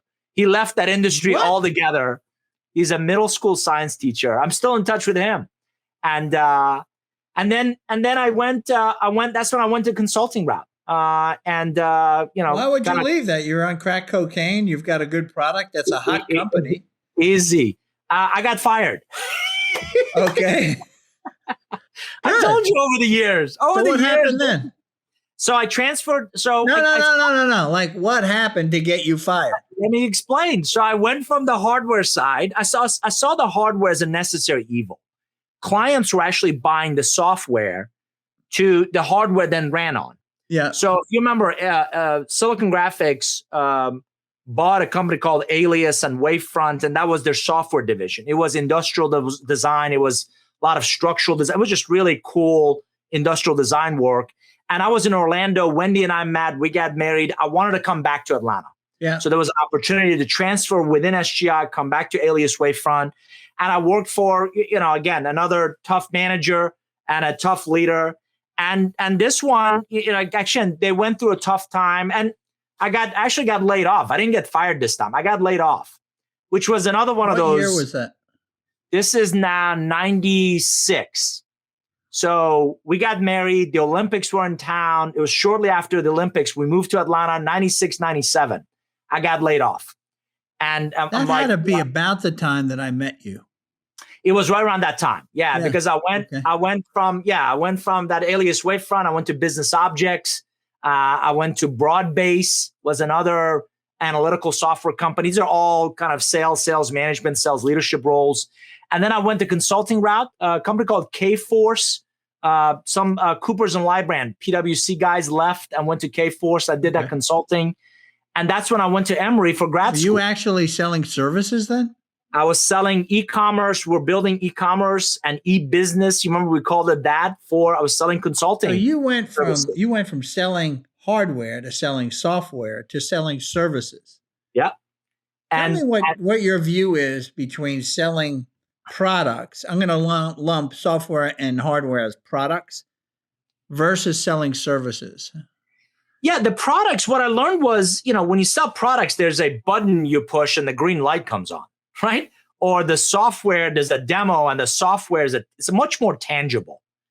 In services, you're selling a relationship. You're selling the intangibles. You're selling the promise of a dramatically better future, a future state that they cannot get there by themselves. They don't know how to do it. They don't have the resources to do it. So you're selling the service, and you're also selling in services much more so your talent. You're selling individuals on your team. You're selling their capabilities, their competencies, their backgrounds. You're selling this promised land that is authority, Charlie, plus credibility. And empathy is also mixed in there, because what that client wants to and needs to hear is that you have a plan, you have a path, you have a journey that you can take them on. And on the other side of this journey, they'll be dramatically better off because of you. And that's what I learned in selling services. Because services, I remember one of the things I got when I moved from running a product company, which is what we founded, right, to moving, being part of this large organization, they put me in charge of services. I literally was a fish who got thrown on the dock. I mean, I didn't know what to do with it because there wasn't an it there, right? When you're selling a product, I say, I'm selling this book. Here it is. Let me tell you, look at it. It's blue. It's pretty. Look at the nice graphics. I got something. When I'm selling services, I'm like there. Yeah. The best I have is maybe a PowerPoint, but that's as far as I go. So you're saying selling services is really relationship. Was that the first time that you started moving into this whole concept of the importance of relationship? Relationship, as I mentioned, through my mentors, through my people I interacted with, the enterprise sales guys that I would buy lunch and dinners for to learn how they did what they did. It was interwoven in my world. Charlie, for the first time, selling a large enterprise consulting engagement. Yeah. You figured out that, I'm not McKinsey, I'm not Bain, I'm not BCG, I'm not Deloitte, I'm not Accenture, I'm not any of these guys. And those guys bring an army that I don't have. So what I could do is I could leverage relationships to level the playing field. And if I could build a relationship with that economic buyer, if I build a relationship with that P&L executive, I could at least have a shot at that business, at that opportunity. But then you could build relationships. But why do they care from their side to build relationship with this sort of nobody, this punk kid? I mean, he didn't know anything. He didn't know this business. I'm this C-level guy, whatever I am. Sure. Okay. I might be the lead project manager in IT, a director level guy or something. Why would I listen to you? Why would I even care about building a relationship with you? How do you get to that point? Love it. Great point. So, Charlie, I think one of my superpowers is I observe what my competitive peers are doing, and I quickly frame a potential weak spot, a potential differentiator. I figure out I don't want to be a me too. I don't want to get in these bake-offs. I didn't do it when I was selling hardware. I didn't do it when I was selling software. I certainly wasn't going to do it when I was selling consulting. Because, for example, I learned again from Bill Neal years ago, never respond to an RFP that you didn't help write. So I wasn't going to be in that. I already love Bill. I'm on his page. Okay. Right. I wasn't going to get it. I wasn't going to get in that bake-off contest with Deloitte and Accenture and those guys. And one of the things that a lot of these large firms do is the partners parachute in. They kiss the babies and handshakes and hugs and golf and all that. And then regrettably, they bus in a group of freshly minted MBAs on Mondays, and they would bus them out on Fridays. And the goal was stay there. That's the model. That's the labor arbitrage. It's absolutely the model. The other word, a bad word to describe it, is work the grunts. So I said, without if we didn't have that, if I couldn't compete with that model, then I had to figure out something else. So number one, the team that I built, I said I want fewer people, but I want really seasoned people. Number one. Number two, there is no army coming in, and if their goal is to stay with you as long as possible because they were on billable hours, we're going to go the other direction. Charlie, I started asking clients, would you care how fast we got this done? And they were really perplexed. They were like, what do you mean? I'm like, well, I know, you've asked for 6 months or a year for us to roll out this whatever. Would you be disappointed if we got it done in 6 weeks? Well, no. As a matter of fact, that'd be a huge advantage if you could do that. And by the way, would our fee, would it be any less valuable to you if we got it done in 6 weeks? No. As a matter of fact, it actually would be more valuable if you were able to do it quickly. So instead of, again, bringing in these freshly minted MBAs, God bless them, to do their 6-month analysis and all the things they do, I focused on opportunities where I could bring in a smaller seasoned team. And Charlie, we got to work, we hustled our tails off, and we got that project done, interestingly enough, at a premium. So not only I worked for a niche consulting firm, but we went and did niche projects, almost like Navy SEALs. Get in. It was a niche consulting firm. It wasn't part of. Would you say Coopers and Lybrand? No, it was bunch of Coopers and Lybrand guys who had left and joined a company called K-Force. And I got it. Okay, because I'm saying because you're dealing with, when you get into those big four, you're dealing with an embedded economic model. This is how it works. Okay. Yes. This is what you sell. Yes. If you went and asked the person, how would you care how fast we got it done, and you were on their team, you were fired. Okay, that's not what they do. Again, this was different. Okay, that's exactly right. So I went niche consulting. I went after niche markets. The projects we did we got in with 4, 5, 6 of us. And Charlie, I wasn't that partner that flew in and played golf and left. I would roll up my sleeves. I would go to Tucson. I would go to Oklahoma City. I would go wherever the projects were as part of this 4 or 5 person team for 5, 6 weeks at a time. And we got that job done at a premium. So what kind of value would you add? Oh my gosh. The guy that got the pizza and the coffee? I mean, what do you mean? Hold on a second. That's where I learned to ask much better questions about outcomes, not just output. If you think about a project, if you think about a technology implementation, nobody buys $1 million system, software, right? Hardware and processes and implementation of anything because they're bored or they've got too much money to spend or they have nothing else to do. They're after some sort of an outcome.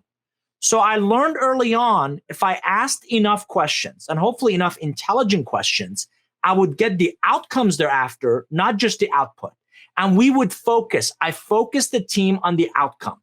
Don't worry about a lot of the minutia. Don't worry about a lot of those details. They don't matter to the bigger picture. Let's stay focused on the outcome this client's after. And if we were able to deliver that outcome sooner, we would get, paid. And by the way, I also had the gumption to introduce this idea of if we did get this done sooner, we'd actually get paid a premium. And because it was valuable to the client, they conceptually agreed to it up front. And when we delivered, they want to make sure it was done right and done well and all those things. But that's what I mean is my average revenue per employee was much higher than others in the space. And your average gross margin too was much higher because of the way you sold. But one of the things I've always admired about you, David, is you ask great questions. Like you said, like you asked, like we're on your motorcycle with Justice, and you say, what's the one thing that comes to mind that I could do better as a father, right? And I heard that and I went, that's a really good question. When you hear a good question, you go like, that's a good question, right? Because It immediately has you thinking. How did you develop that skill of asking questions? Because did you always ask good questions? Is it just something in your DNA? I mean, is it God-given that everybody has it in them or what? I think there's a good blending of nature versus nature. So Charlie, as long as I can remember, I've been intellectually curious. I'm genuinely curious about how things work and why they work and why they don't work. And what does that mean? And how does that work? Right. Yeah. So I've always been curious. I think early on, and again, this is the indelible imprint that curve benders leave on our lives, right? So Bill Neal taught me to ask questions. As I came through the ranks, I was taught to ask better questions. As I went through Silicon Graphics and saw those enterprise guys ask kind of bigger questions, I think through the MBA experience at Emory and running my own practice now for the last 19 years, I've hopefully learned to ask intelligent questions. So I think questions go through the stair step where at first you're just curious, and then you start to build some context and more structure and more depth around your question. So back in the consulting days, one of my favorite questions of executives was, tell me what frustrates the heck out of you. If you think about that question for a second, it's not about any system. It's not about any process. It's about the outcome the guy's after. It's about what they're struggling with. Tell me, if you were king for a day, tell me one thing you would fix about this. Now I'm asking about your priorities. Tell me what takes you entirely too long to accomplish. Now I'm asking about bureaucracy and the steps. And so if you ask more intelligent questions, more thoughtful questions, it's amazing those nuggets you can uncover from those conversations. Do you find it unusual do you find that unusual that you ask questions? I mean, or maybe unusual that other people don't? Because the opposite of asking questions is to walk in making statements based on your assumptions. And that's when a 2x4 comes towards your head with a rusty nail in it. Oh, because God. What a terrible visual that is. Right? Okay. A, you said it. You're making assumptions. B, you're making statements. Again, I'm a big believer that we're products of the advice we take. You cannot learn when you're speaking. No, you can't. I wonder one of the things that when you were talking about these different stages of getting better at questions, the first starting with just being curious, right? Then what you do is what you say, you have context of it. You start figuring things out and how they work. And then you have experience, like business experience and things and systems, and you see them. So your questions really do get good, but you never stop asking questions, even though you might know the answer. I'm going to go one step further. Here is my question. Do you think we learn by hanging around with people who ask us good questions? I think we get better at it. Okay. I think you have to be intentional about and philosophically believe that you convey, and again, this is what I believe, this is what I coach executives to think about. Convey your credibility to the questions you ask. Right. So you and I can make statements all day long. When we do that, we don't learn anything. We don't, right? It's based on, even now with my coaching, it's very easy, and I see you do this as well. It's very easy for you and I to give people answers. Yeah. But it's the classic case of giving them the fish versus, that's interesting. How do you think you should do that? Yeah. We do that with our kids. I do that with executives I coach. I force them to think about their scenario and how do they get in this scenario and what they believe the options are out of it. Whether it's I've got a bad executive or bad leader in that role, or I'm facing a couple of different options. Okay, so what do you think the best course might be? And Charlie, the other thing that I've developed in more recent years, and I honestly believe this comes with age, you heighten your professional but very succinct candor. So I had a leader the other day. I don't know what that means. Yeah, tell me what that means. I had a leader the other day give me a scenario, and he was asking me what he should do. And I said, Joe, I think you do know what you should do. Well, I said, no, I actually think you do. My question is, why are you afraid of doing that? That's something I probably wouldn't have said a few years ago. Right. But I kind of knew and he said, you're right. And I've learned this from Wendy. It's not about being right. It's about helping them understand the root cause of what's impacting that behavior.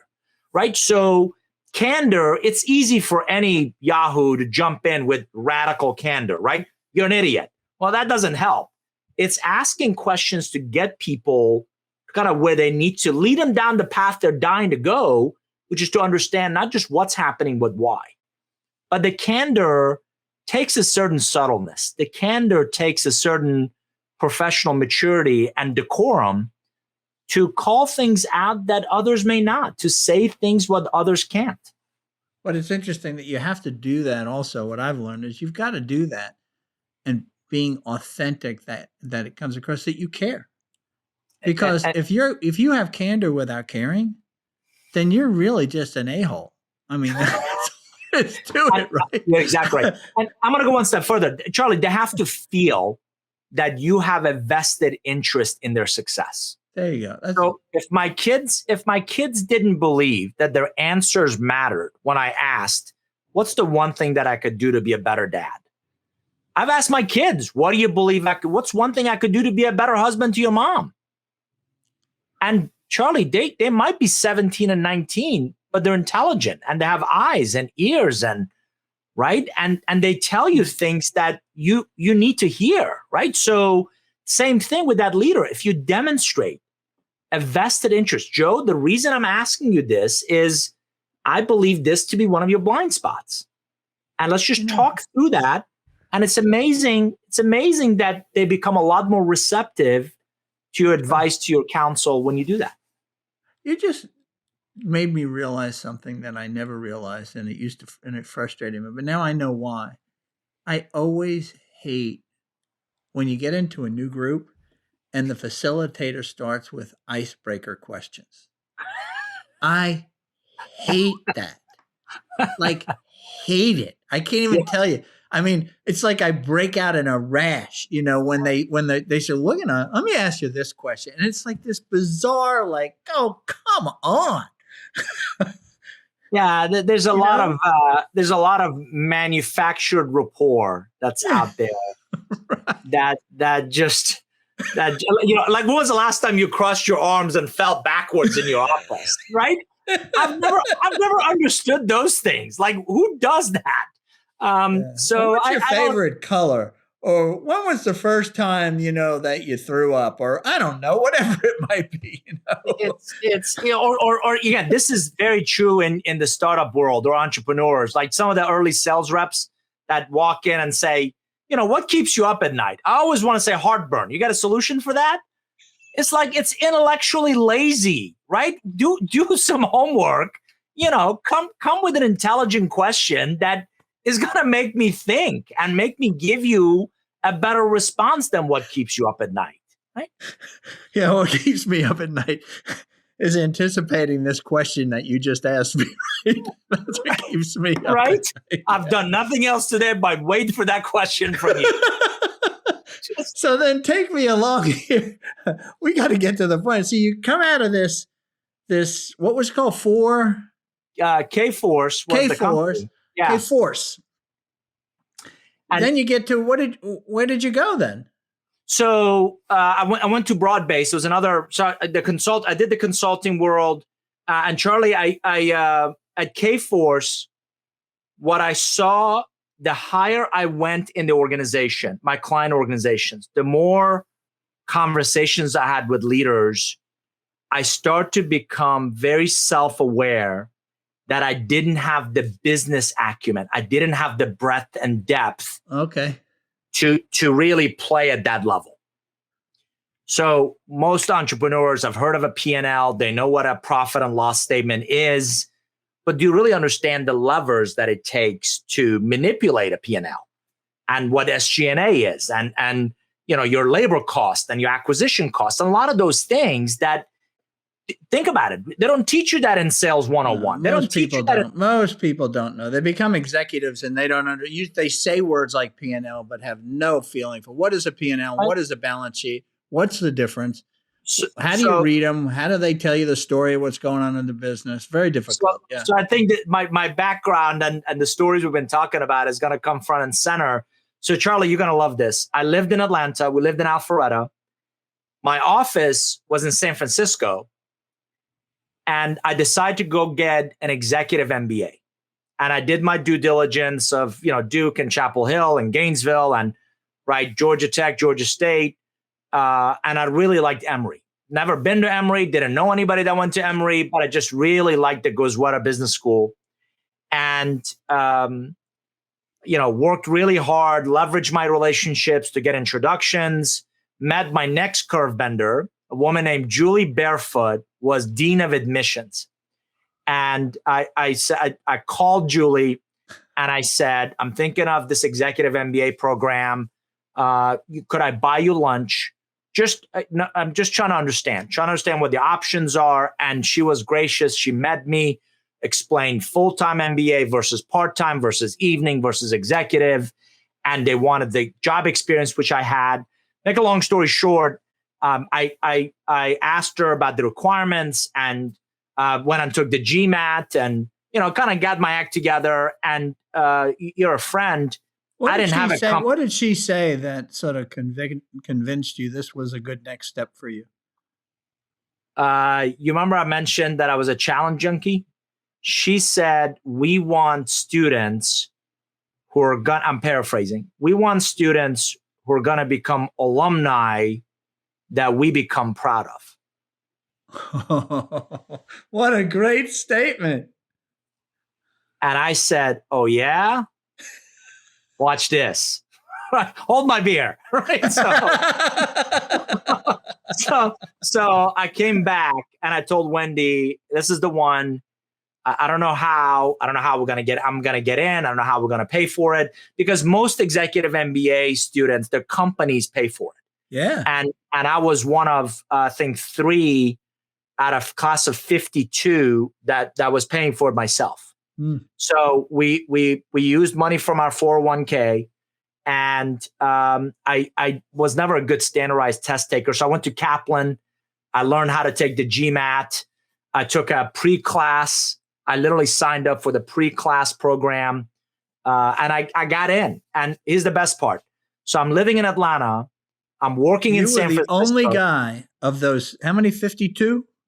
3 out of 52 that paid for it myself. Of the 52 guys, you were the only one I will bet my life on this. That Yeah. took 9 years to graduate from undergraduate. Yeah, probably. Yeah, you're probably right. Yeah, a lot of them were, very intelligent, very accomplished, friends and leaders. And here's the best part. I'm living in Atlanta. I'm working in San Francisco.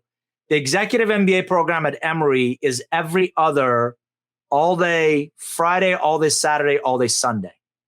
So I'm commuting between Atlanta and San Francisco with a fairly new bride. And when I'm back, I'm in school all day. Sundays, I'm doing laundry, I'm cutting the grass, I'm seeing my wife, and I'm getting back on a plane to go back to San Francisco to work. I literally lived in a hotel in San Francisco, and I would commute back and forth between Atlanta and San Francisco to go to school on the weekends. Wow. So finished that, got recruited as president of a startup in New York, went up there, raised a round of funding. We merged and sold that business. Then I was one of those entrepreneur in residence for a private equity firm that moved us from New York to Denver. That's where my daughter was born. Wendy wanted to be a full-time mom. So we came back to Atlanta. And I came back to the Bible classes you mentioned. Yeah. And I made it my job to find the next job. I honestly couldn't find anything I got real excited about. So I talked to Wendy and decided to hang my own shingles doing consulting work. And it's year 19 of my practice. Yeah, but what did you start as? That's the hardest thing to start, the thing to come out of the ground. It's what everybody says, I'm going to be my own consultant. Did you have a vision? First of all, did you have any kind of vision for where it might go? Anybody that tells you that is lying to their teeth. So the answer is no. No, you figure out what you do well, what's a competency, what lights you up, what do you get excited about doing? You figure out what the market needs. And you try to, when you have a product market fit, in this case, you have a service market fit, right? So I knew I was good at sales and marketing and that whole revenue engine. I knew I was passionate about, interestingly enough, startups. So I went after helping startups with sales, marketing, and business development. And one of my first clients was an Emory classmate of mine that had a IT, health, tech kind of a play, and I helped them for a few months. And then I got involved with ATDC and the whole Atlanta tech community, and I started calling on them. The challenge was, it's amazing how stupid I was 2 weeks ago, right? It just wasn't a fit.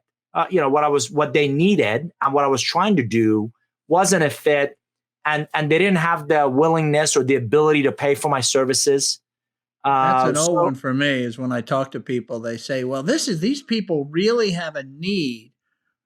Okay. Because clearly they don't know how to sell. They don't know how to build a sales. They don't know how to do this. And I always say, never confuse a need with the ability to pay. Okay? And also never confuse a need with a want. Right. So listen, I never thought of that one, but that's a good one. Right. So how long did it take you to figure out, they need it, they really don't want it, and they don't want to pay for it, and they can't pay for it. Okay. So I told you I'm a challenge junkie. The problem with being a challenge junkie is you also tend to be stubborn. So it took me about 2 years. It does take a long time because we think we can crack it, right? I'm with you. And I'm going to find that one startup, or I'm going to find that one startup founder, or I'm going to find that one entrepreneur who gets what I want to do. Okay. And I went Wendy through. Sits down with you over dinner and says, David, I love your passion. We need to stop eating, ramen noodles. Come on, man. There's something here. We have a daughter now. We had a son on the way. Please get a job, right? Yeah, I'm going to go one step further. You're a friend. There was $60 in our checking account. And that with no idea how we're going to pay the mortgage or any of that stuff. And so we're a long way from you being a proud alumni from that dean at the Emory. Right. Meanwhile, that's back of my head of, oh my God, if they could see me now, they're like, can we have that degree back? Can we null and void that degree? Please don't tell anybody you have an Emory MBA.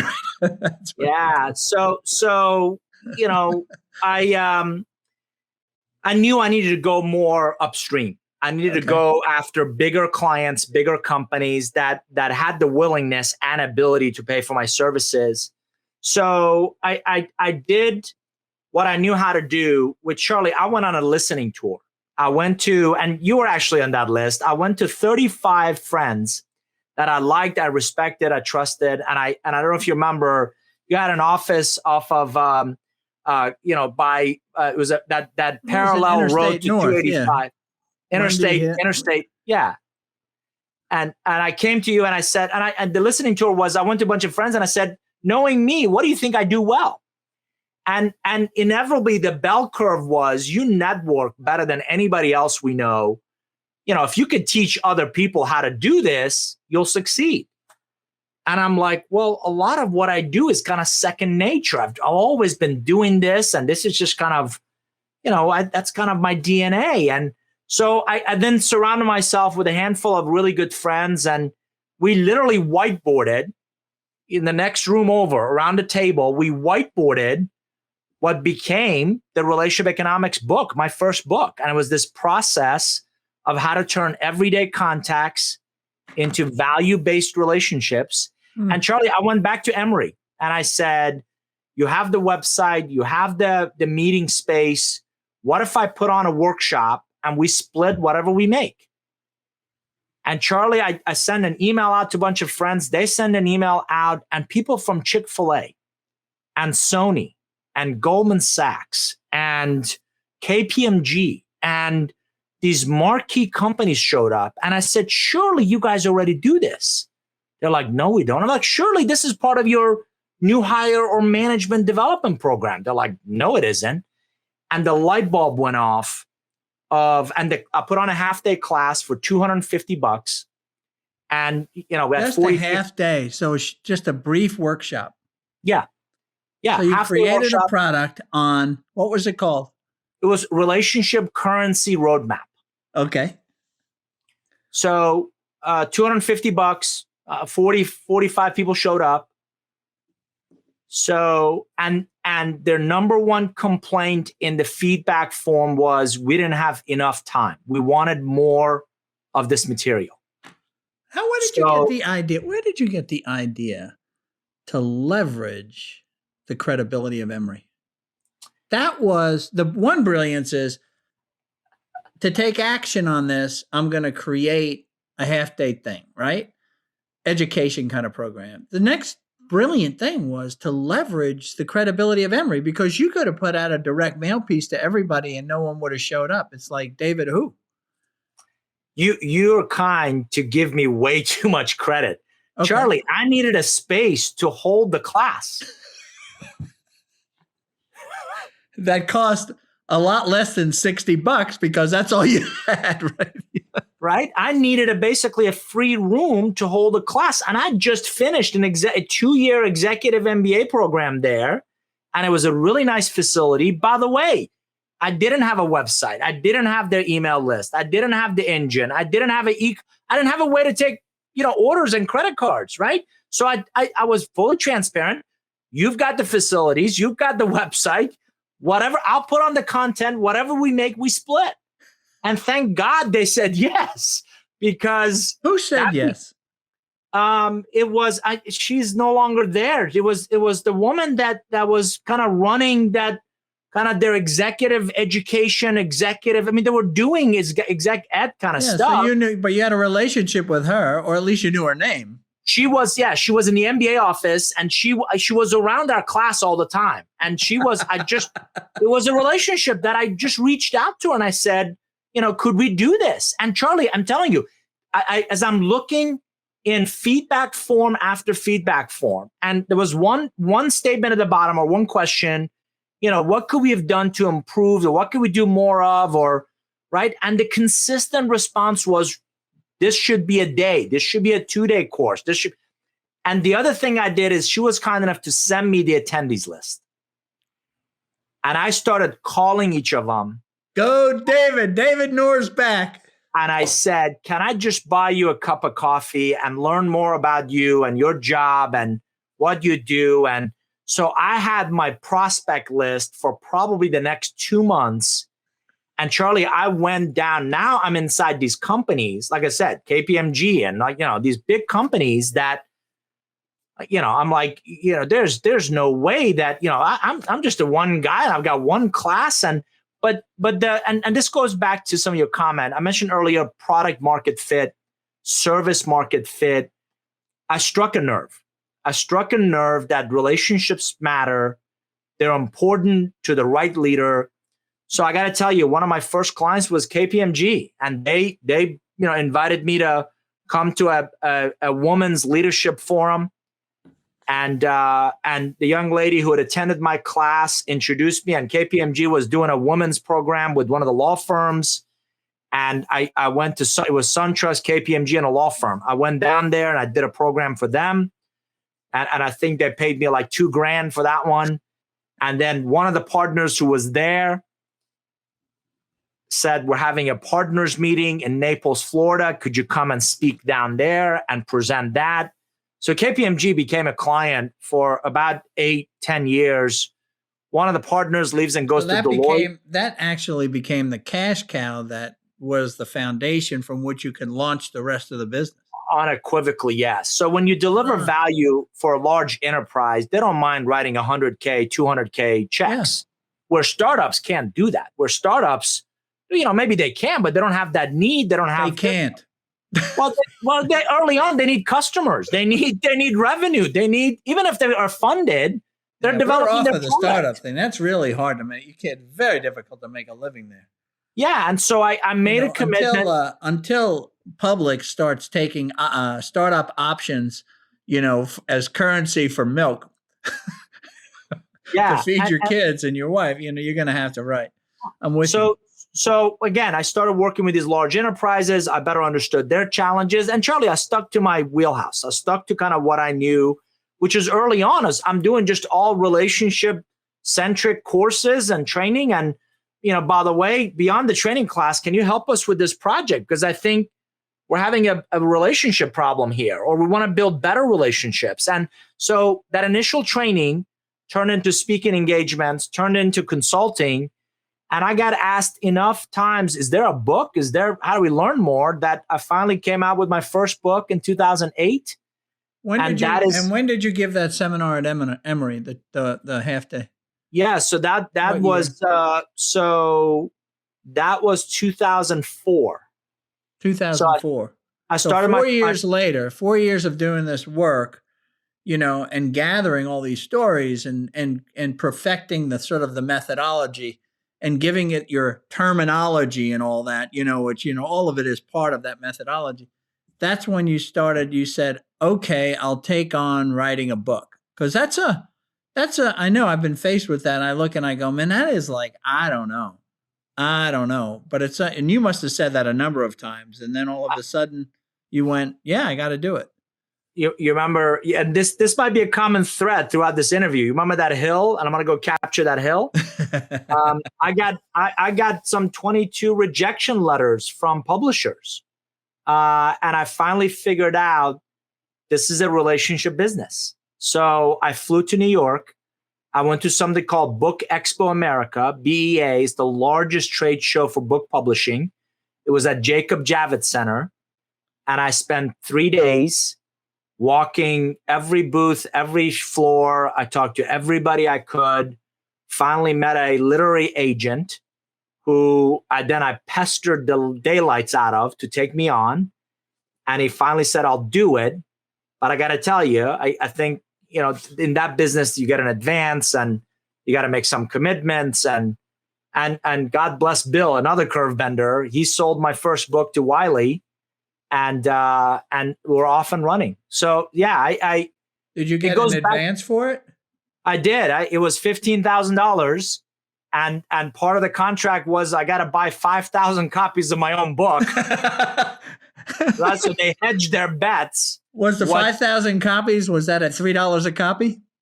Not quite. I had to. I think it was like $10 a copy. So I had to. Yeah, I sold. I would go sell a consulting or training engagement, and the money that I made, I would go buy the books. And this was again, you make lemonades out of lemons, right? I would include the books with my consulting or with my training as a value add. And it turned out the books, and you've read my stuff. I'm not writing Harry Potter. I'm never going to get wealthy writing books. The books become a $10 business card. The books open up doors. And as I would give out the books in these sessions, those books kind of proliferated through the company. And what people may not realize, we've now sold over 200,000 copies of Relationship Economics. And I just got a deal from Wiley to completely rewrite the third edition of my first book. So it's coming back full circle. That's fantastic. So the books have really turned out to be tell me this. How does a book, you say it's a business card, it's a $10 business card. Yeah. How does it, people told you have to write this book. How does that work? How does it work that it actually has created more and more services because of that, more and more speeches that you've given, all of that? Sure. So let me answer it this way. If you read a book by Tiger Woods that tells you and I how to swing a golf club, doesn't make us scratch golfers, right? I can learn the techniques, I can learn the process, but we still need somebody else to show us the how. So as I write books, I'm telling them what needs to get done. How starts with you hiring me. How starts with you bringing me in to teach your team or teach your organization or implement, in essence, what I do in my speaking, my consulting, my coaching. I bring the ideas in the book to life. So what happens is... Well, you skipped a step. And the step is, when you talk about Tiger Woods, the fact that he wrote a book, I impute to him that he's an expert in that area. Then I read the book and I like the ideas. Then I call the expert.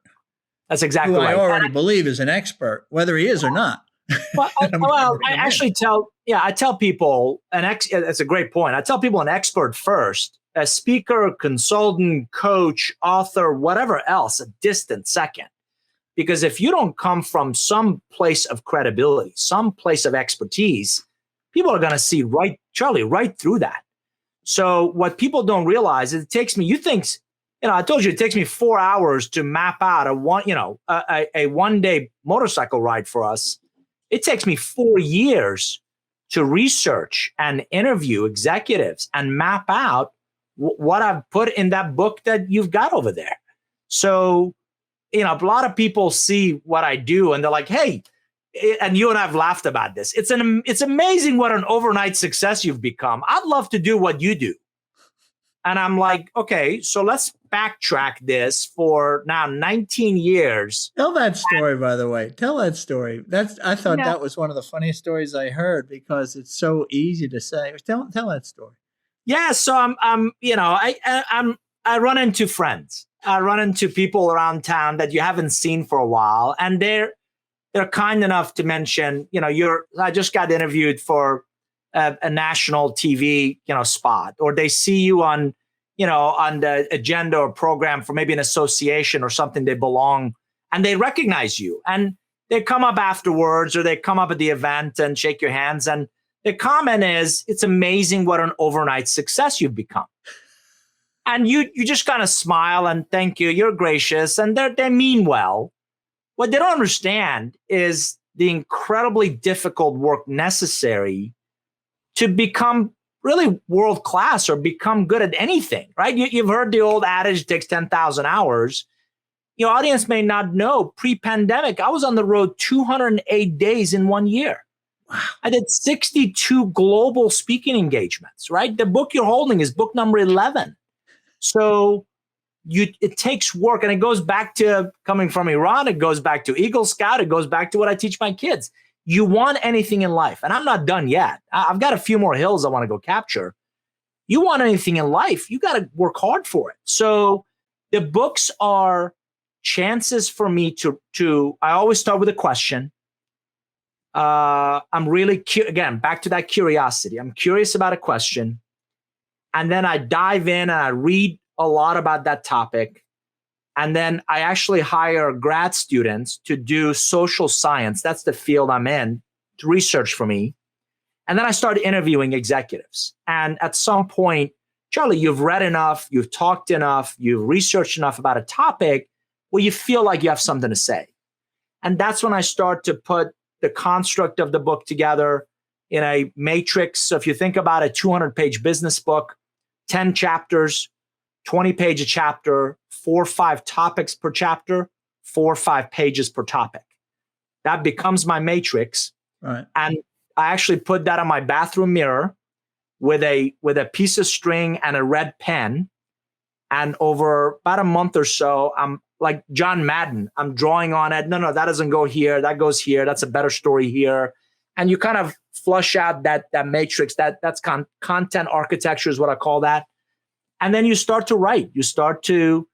First pass is just get ideas and research and all the stuff you've captured in both physical and digital folders on paper. And that's the first pass. And my first pass is typically 120 to 150,000 words.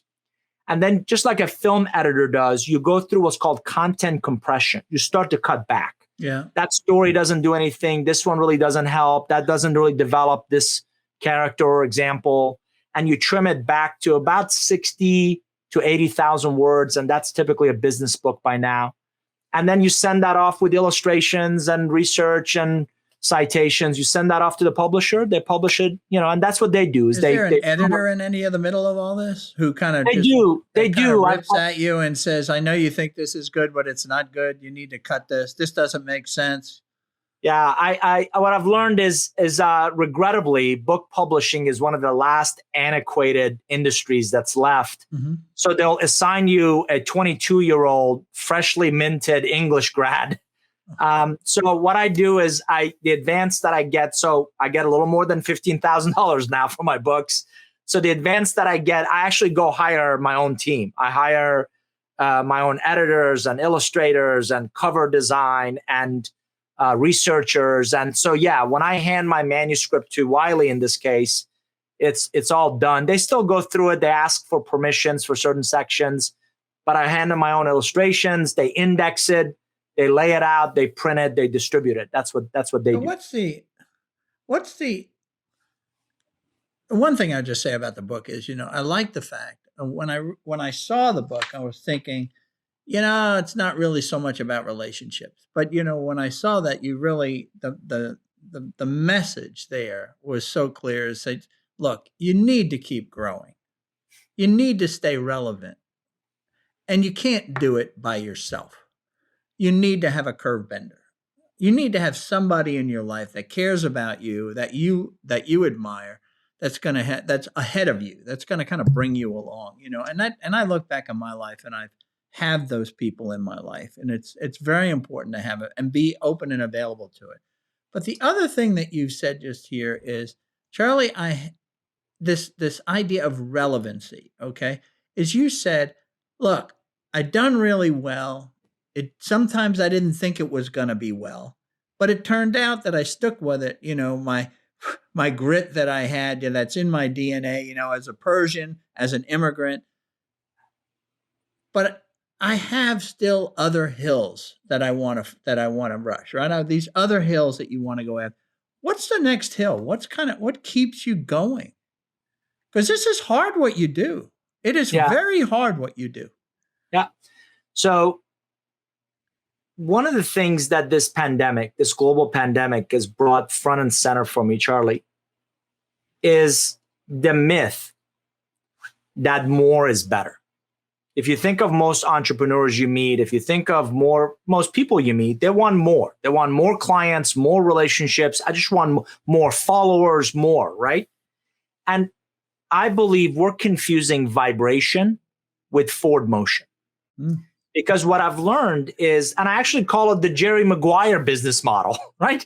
I want to focus on fewer, but deeper, more meaningful, more impactful, more authentic, richer relationship.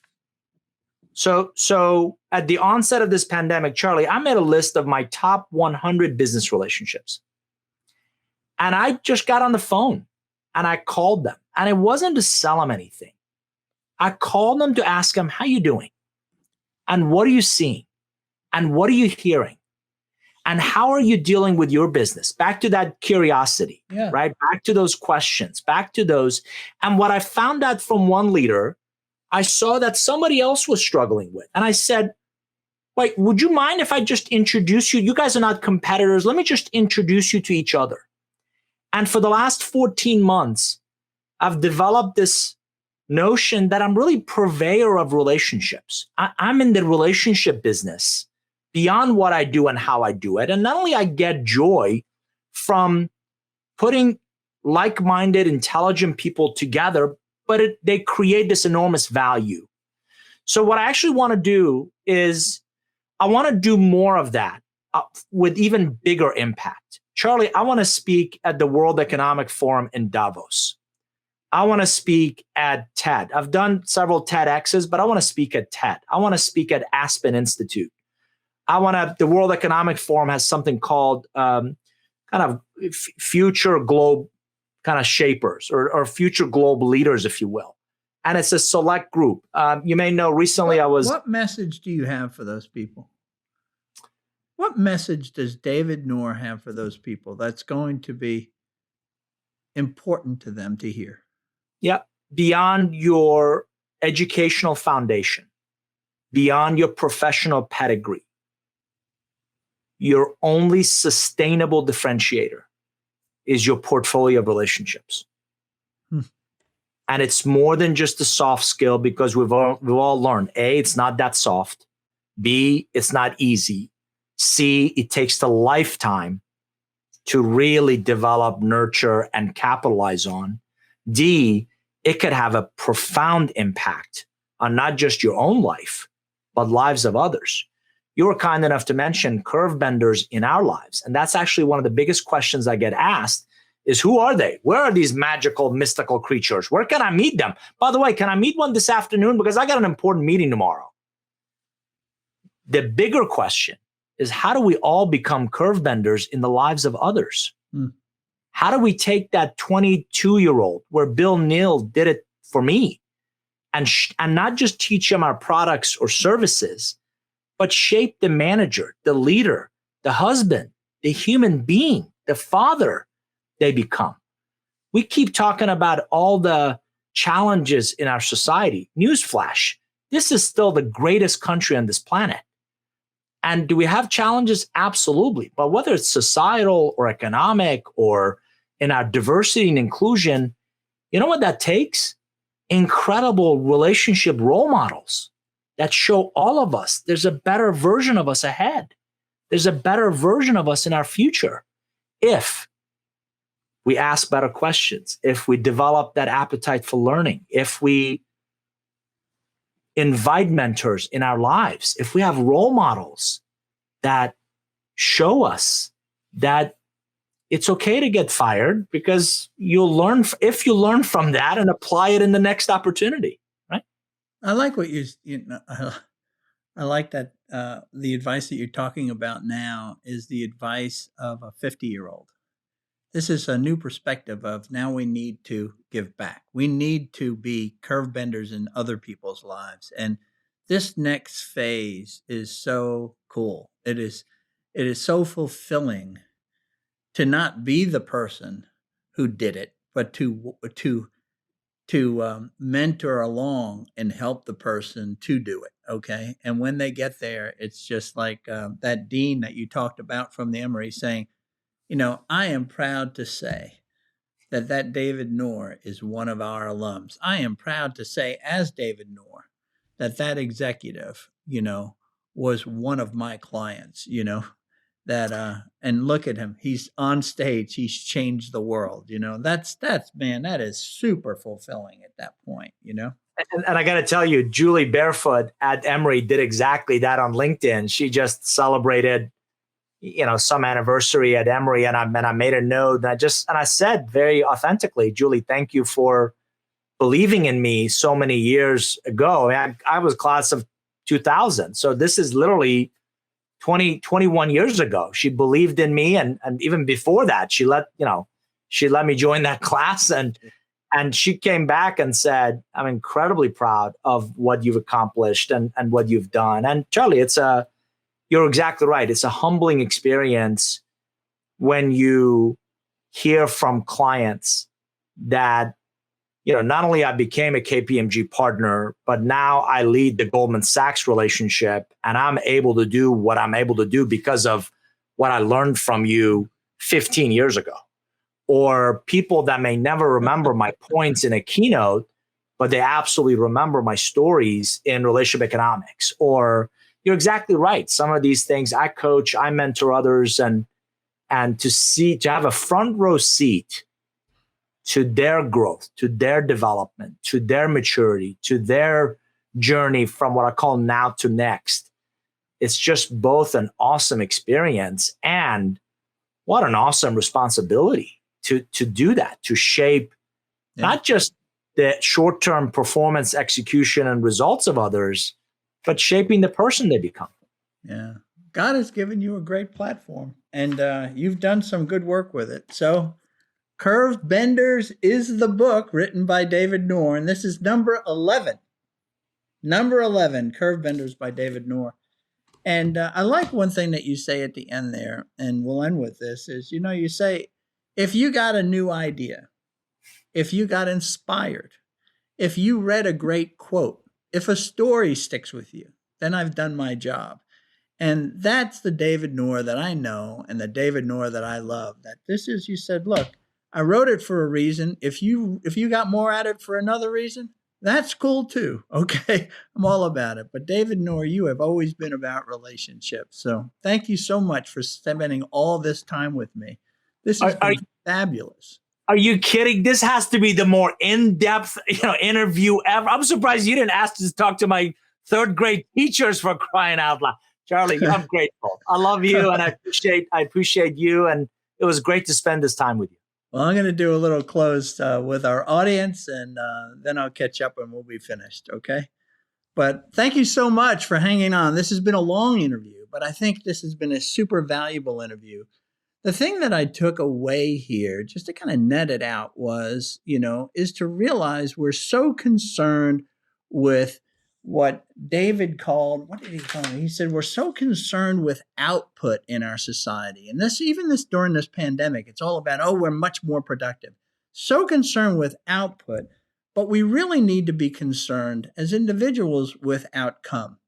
And outcome comes from the quality of the personal relationships that we have, whether it be in our personal lives or in our business. And again, it's just one life that we have. So our relationships is where the incredible growth and currency is that makes for fulfilling life. And this that I've learned from David.